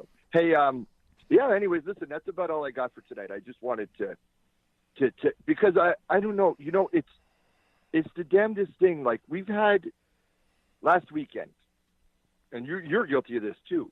Oh, there's no NHRA this weekend. Well, no, there is. There's two races. Yeah, no, there is. There is. Reinhardt was in St. Louis. Yeah, no, there is. Right. There is racing. Yeah, and it's just there's more to the sport than the nitro cars, and I just wish the NHRA would acknowledge that and help, push that. Well, because it's like I said, out of sight, out of mind. There's no reason to go from Charlotte to Vegas with the break in between and let drag racing, NHRA drag racing, fall off the menu till Vegas. See, I don't know. I don't know if that's I don't know how I would do that. See, my attitude is a little different. I'll give you an example. Sure. We did have final regional races out there in St. Louis. Megan Meyer goes on and wins her region. We had Rockingham. Giovanni is just still learning about these headsets and how you should not touch them. But that is a different story for a different day. I am looking at the front page of NHRA.com. Torrance focused on task at hand with Top Fuel title in hand, which is not in hand, and that's what we were talking about a little bit earlier with Jay Seelig. NHRA starts to participate with Las Vegas Fan Fest Thursday night. High drama, certain at penultimate race. That's what I like to hear, but I really feel like last weekend, stories of championship-focused things should be constantly bouncing around. Jordan Vandergrift to move to Top Fuel in 2019, NHRA Breakfast at SEMA show. I guess these are all important stories, don't get me wrong, but I think there's really needs to drive home these championship races. That's what's going to grow the sport. What's going on at Rockingham, the racers that are there and the racers that are contending for championships, they definitely care. Definitely care. But if we're going to, grow the sport, we have to be talking about the compelling championship stories, like Bobby and Dom Lagana going out there and potentially winning a Mellow Yellow championship with Steve Torrance. Like, what a great deal. Like Richard Hogan, the guy worked with Garlits, you know? Yeah. You're having a tough 5 minutes there, Giovanni. What are you doing? You browsing? You browsing the web? No, Race guitar's not entertaining enough for you? Anyway, all right, race guitar. All right. Anyways, I'll gotta roll this thing, so I'll let it stand at that. Are you off to Vegas this weekend? Yeah, man. I leave for Vegas on Wednesday morning, and I'm there for 11 days. I'm going to be in Vegas for 11 days. Right. SEMA. Yep. Awesome. Yeah, no, it's going to be good. So like I said, I got to roll this thing, so I'll let you guys go for now. All right. Later. All right, WFO, gentlemen. WFO. I'll see you later. Later, player. Ciao. There it is. I called him player. You like that? All right, what's that stuff on the deal, the extra stuff that I told you to write down? Well, we discussed it, the mouse complaint. The mouse complaint, that's over. Chuck E. Cheese, the famous top 10 mice. Yeah. Did you compile that? No, I did not compile the top 10. I bet it already exists. That's what I'm telling you. See, you should have brought that up before I got rid of race guitar. He would have definitely had a couple. I got him. Here we go. Ready? Hit me. Okay. Well, there's Jerry Mouse. There's Speedy Gonzalez. We discussed. There's Mickey Mouse. There's Mighty Mouse. We've hit on all of those. There's Minnie Mouse. Whoa. Yeah, I guess we didn't consider Minnie Mouse. There's Pikachu. I don't know that that's a mouse. There's Itchy and Scratchy. Huh? Itchy? You don't know Itchy and Scratchy? Nope. Really? The Simpsons, man. The Simpsons? You're like devoid of The Simpsons? You don't watch it? Really? This is a great revelation that is happening on WFO. Really? You've known me for over 20 years, and now is when you just find out that I never really watched The Simpsons? Yeah, but The Simpsons are a big part of our whole... I've heard of them. I know about Barden. I know, that they live in a nuclear town or so forth. And I know most of the character names. And all right, here we go. Look, Ranker.com has a list of mouse characters. Of course they have everything ranked at Ranker.com. The number one mouse of all time is Jerry Mouse. Oh, that's first of all. You see, that list is already disqualified. Second is Mickey. Look, come on. Anybody they clearly have a bias. I'm going to push Mickey Anybody out. who does not. 71. What? Mickey Mouse is it? Number one? Yes, it's the undisputed king of mice. They say Jerry Mouse. This ranker says Jerry Mouse number one. What? Okay, third, Gadget. I don't know who Gadget is. The only Gadget I know is Inspector Gadget, and he's not a mouse. Gadget Mouse. He had go-go Gadget parts, but definitely not a mouse. The greatest mice in cartoons and comics. I would have to disagree with this. Okay. This sucks. Let's see. Fourth, Gus. I think Gus is, I don't know where Gus came from. Gus is a fictional character from Cinderella. You know Gus. That one mouse. He's like a tough guy, Gus. And so Gadget, who's Gadget? Gadget doesn't even say what Gadget is. She's a girl mouse, though. She's a girl mouse. Okay. Speedy Gonzalez is fifth. Minnie Mouse is sixth. Bernard is seventh. What is Bernard from? Bernard is from... I completely think your list sucks. From The Rescuers. All right. Did you ever see that? Jack from something. Fievel Mouse. What about Fievel? You know Fievel. Fievel Mouskowitz. Fievel's the main character of the series. He's a fearless child who rarely gives up when he has a problem. An American Tale. He inherited the Mouskowitz family heirloom, his hat. Yep. It's been in the family for 3 generations. It was given to him. Okay, you get He's it. no Mickey, dude. Pikachu is Just a mouse. saying. Itchy from Itchy and Scratchy. And that's it. Rockford the Mouse. Where's the Mrs. Brisby. Miss Brisby is a great mouse.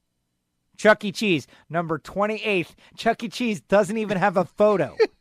Chuck E. Cheese is just a black square. Number 28. But ahead of Morty Fieldmouse. Who's Morty Fieldmouse? It's like a rip-off. Oh, you know who's a mouse? Who? Ren, you idiot. Ren is a mouse. Yes, and Stimpy's a cat. In this list of mouses, I have Mises. Of mice and men. Where are the Mises? I hate those Mises to pieces. Where are they? Babbitt and Castello? What are they? They're Meeson too. Pixie and Dixie. These are all famous mice. There's a whole bunch of them. But Ren Mouse is not. And Stimpy's a cat.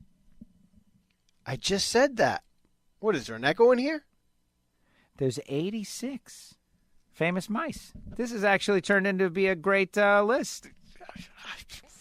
Well, what else would you expect from such production on this show?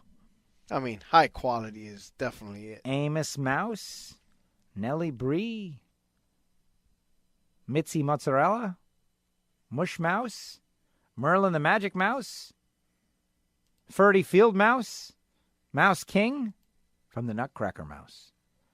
All right, enough of this mice. Okay, what else is on your list? Okay, so number one mouse of all time is Mickey Mouse. We agree. Absolutely. But I mean, I'm kind of surprised that Ren is not on the list.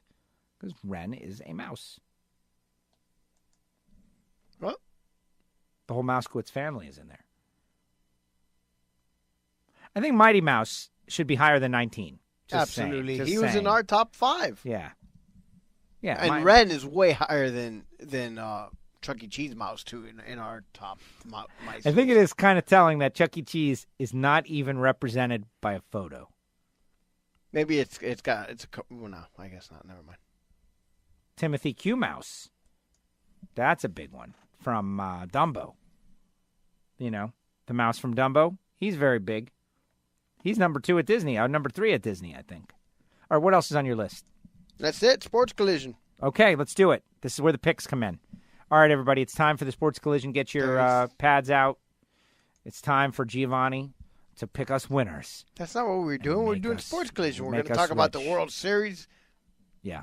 Although, someone already asked us our picks, but yeah, I don't know. I guess it's different around here. Joe is okay with Boston winning, and I would prefer for them not to win. I don't have a problem with the Dodgers winning. Neither one. Like, I get no joy out of either winning. The Dodgers are... Yeah, it doesn't bother me, though. A very old... It doesn't bother me, but I'm not going to get joy out of them winning. I'm not going to get joy out of either of these teams winning. I will get joy out of Boston losing. I mean, if there's a way that neither team can win... Gun to my head, I would pick the Dodgers to win. Gun to my head. But I'm not going to waste emotion. I already decided. I'm not rooting for anybody. I'm not going to get involved in this. That's not what we're talking about. Just going to put it on. But it's all right, Lo. Observe. You could hopefully, you might have a nice game or two, and I hope you enjoy it. I hope you can enjoy that your team won a bunch of games and now is in the World Series and needed MLB's help with a very controversial home run call. What about that? That totally changed the outcome of the whole series. Of a series in the games. Yeah. But that's all right. There'll be an asterisk forever. Yep. That was a really interesting call. Hey, it is what it is. I've evolved on it. At first, I thought that Betts was going to make the catch. A team that wins 108 games doesn't need assistance by getting every single call in their favor on top of that. But I can understand that the league and execs might be a little nervous that it might have been Milwaukee-Houston kind of World Series. Houston's a big city. Yeah. It's not a big television market. They won last year. Whatever. Just saying. I mean, I'm not saying anything. All right, what else? Let's move on. That's it. Move on. Sports Fall Collision. Classic. Yeah. The NBA season started last week. I know you didn't. Nobody weren't cares. on. Nobody cares. Well, somebody I know says that they don't pay attention until after Christmas, and I have adopted that. No I have way. adopted that. But we got to know it's on. You just got to know it's on. Yeah, it's on. Because I think the season's starting earlier and earlier, or maybe it's just my perception of time or something, or I'm getting crazy and senile in my age. That heat trade did not happen, and it's not going to happen. Doesn't look like it. Nope. But did Pat Riley call them MFers? He says he didn't. He says, even if he did, like, that is a perfect example of a story. Sports Collision.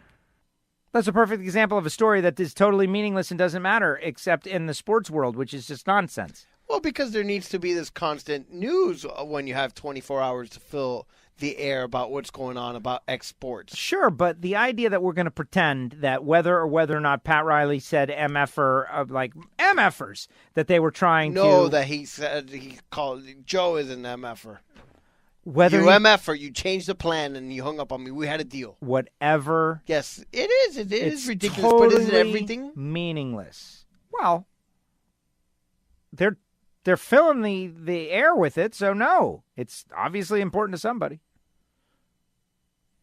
But that's not going to happen, and that's it's important for what, really, in the great big scheme of things? Just a soap opera. It's a meaningless soap opera. Right.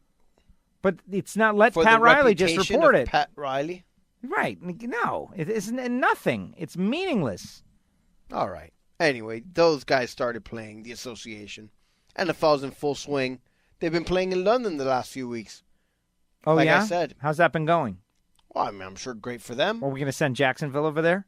The Werewolves of London. It looks like it. I like it. I've heard there's plans. Are they going to be the Werewolves, really? No, that part I've been making up. Oh, I mean, love it. It only makes too much sense. So I obviously think you should go with it. London Werewolves. Think of the logos. Think of everything. Absolutely. It would be fantastic. It would. It's too good to be true. And that's it. We can get into individual, things going on with that. There's not too many. It's late in the season. All the racing's coming down to the championship. Some other sports have already stopped playing. As the country starts participating in fall, except for South Florida where we live. College football already wrapped up. Alabama, another national championship. Yeah, I thought we already decided. Yeah, that's it. The vote's in. Florida Marlins moving their home run statue outside of the stadium. I'm all pro that. I know Joe is. No, I'm evolved. I've evolved.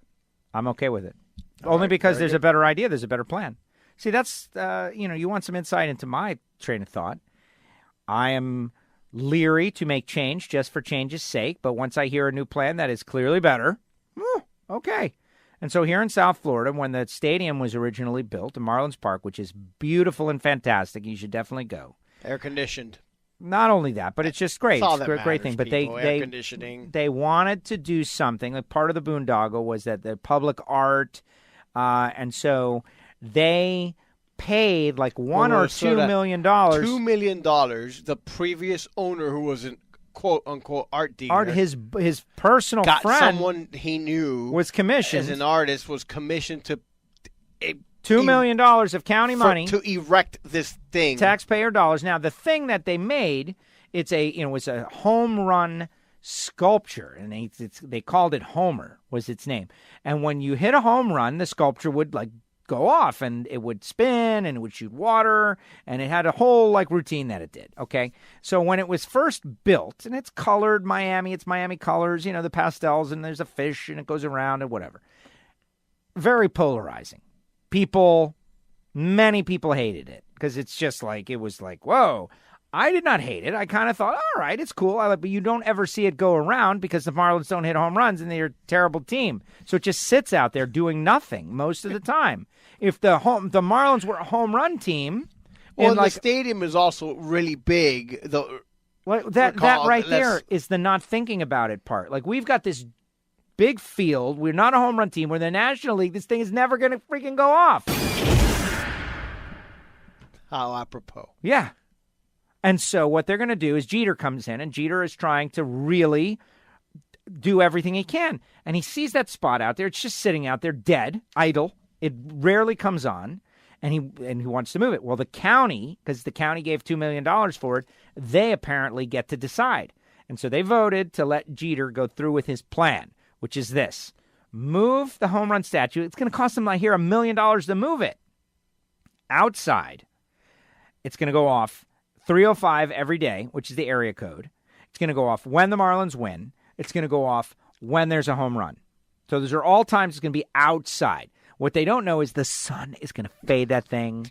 It's okay. Don't worry about it. They don't need to know. But it's going to fade it immediately. It's going to cost a lot more money to have to paint it all the time. They're going to have to paint it every year. But it'll look authentic from South Florida if it's faded outside. It's faded like out. Everything else that stays outside for longer than 3 days. Nothing with color lasts here.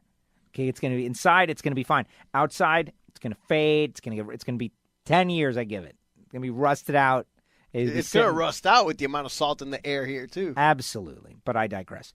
What they are going to do is they're going to build a 3-tier standing room only common area. I see it as a place much like the Budweiser bar out there in left field. It's going to be just an extension of that, right? Correct. Another place. So another place that they're standing room only, and you could buy a ticket just to go in there, right?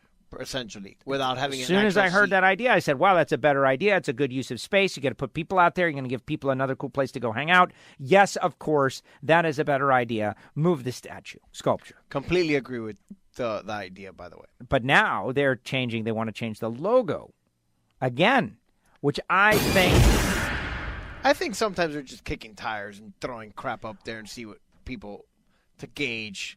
I have studied the new Marlins logos enough. I think the one that they've got is fine. I think people like it. It's different than other things. It's got its own thing, its own feel, its own vibe, its own. What about the color scheme? Why don't we change the color scheme back or something? Get rid of so much of the different variants of the orange and the black and the blue and the redishes and.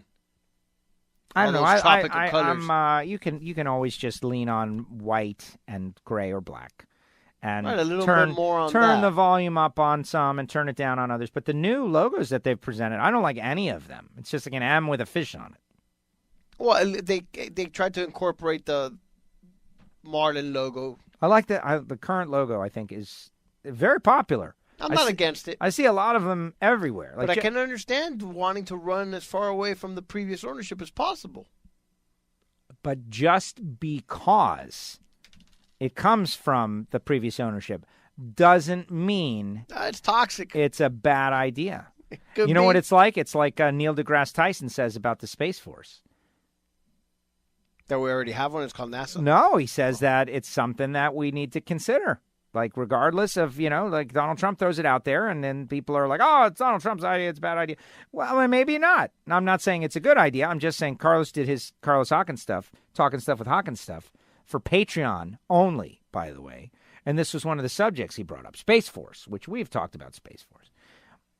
Neil deGrasse Tyson says, at some point, Space Force might be a good idea. Now, I know that the Air Force is the Space Force already. Just saying. Just because the previous owners picked a certain logo doesn't mean it's terrible. Next up. You going to give us a pick? What are you going to do? You going to give us picks? What else is going on in the world of sports? Are you up on everything? Yeah, I think we're up on everything. Is there, is Tiger Woods playing anytime soon ever again? Yeah, absolutely. He's doing that match with Lefty soon. Oh, there you go. You know what I'm talking about, right? The match play. Yeah, I know who Lefty is, yeah. With Mickelson. And the Miami Dolphins play this Thursday night. Oh, it could be a bad game for them at Houston. That's a team that historically they don't play well against. Even when they were like an expansion team, right? Am I misremembering? No, they beat us a lot, but we got Brock Osweiler now, man. Oh, man, Watch the out. heist. That's it. It's over. Yeah, this guy is he's taking us all the way to the Super Bowl. Yeah, that's exactly where you guys are going. This wouldn't be the year, though. The Super Bowl's not here this year. Have the Rams lost? No, the Rams are undefeated. How many undefeated teams are there? Only the Rams, 7-0. Oh, okay. Down in Miami, we're rooting against the Rams then.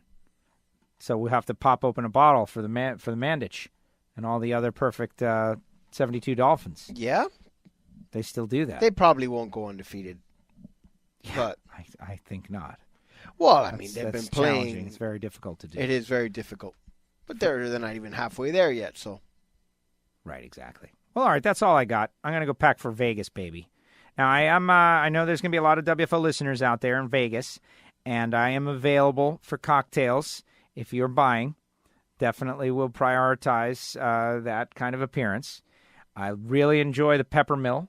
I will be doing about a half hour in the morning prior to work, and then, no, I'm kidding. But no, I'm excited. I'm going to be at the Fan Fest. That is my number one thing. Like Thursday, Fan Fest, Fremont Street. Be there. And then just be ready because we're going to have a good time. This is one of my favorite races because of the costumes. Now, I am not wearing a costume. It is not approved by NHRA. Not wearing a costume or the costume you want to wear? We're not allowed to wear a costume. Oh, wearing a costume is not approved. Correct. Brian Loans and I inquired about it, and they were like, no, we don't want you guys doing that because... I can see that. Could be an issue. I don't see how. What could it be an issue about, really? What are we doing? That the announcers, trackside reporters are wearing some sort of themed thing. Something too flammable and you catch on fire or something. Well, maybe, exactly. I'm not wearing dressed like Dusty Rhodes. But all right, that's what we got. If you are a WFO radio listener or a first-time listener and you made it to this part of the show, you must like the show, right? You got to the point where you like the show. Here's what we need. Reviews. They say that it helps a lot. But more importantly, you can tell your friends about WFO. Like, these guys are better than the Morning Zoo you're listening to. Here, let me give you a traffic report. Now it's time for traffic on the 15s. Everything is slowed down. Keep on trucking. This traffic report has been brought to you by the WFO app, available in the App Store for free.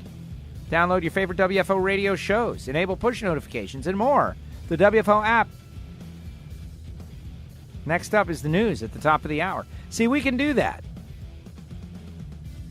How about the abbreviated commercial breaks? That was good, too. All right, here's what's up on NHRA Nitro. Ready? Tim Wilkerson. It's not over yet. Tim Wilkerson is in the mix. He's 111 out of the lead. Tim Wilkerson going to be on the show. Also on the show, Sean Bellemere, 2018 Lucas Oil Top Alcohol Funny Car World Champion. The parade of champions begins. And Bobby Bennett from Competition Plus. We're going to talk Pro Stock. Today I did a piece for the Patreons only, about 30 minutes. Look at you. Pro Stock discussion. And Sean Anderson, put out a great comment. He said, let me tell you, you keep that music rolling. I'm going to tell him what Sean Anderson said. I think the real problem in motorsports with trying to please everyone instead of using decisive version and saying this is what it's going to be. Make Pro Stock relevant. Factory stock engines, steel roof quarters, factory dimensions. Keep cars and engine parts under 5 years old, only casting available to the general public. Yes, there will be engines and chassis that are obsolete. I am sure that happened when the switch to 500 came along. NHRA, grow a pair. Don't tell the foxes how to run the hen house. Something like that. Thanks, Sean. Great job. All right, everybody, that's going to do it. We'll see you next time. WFO. WFO! The views and opinions of the hosts, guests, or callers do not necessarily reflect that of the station ownership, advertisers, or agencies. Yeah, welcome to the party.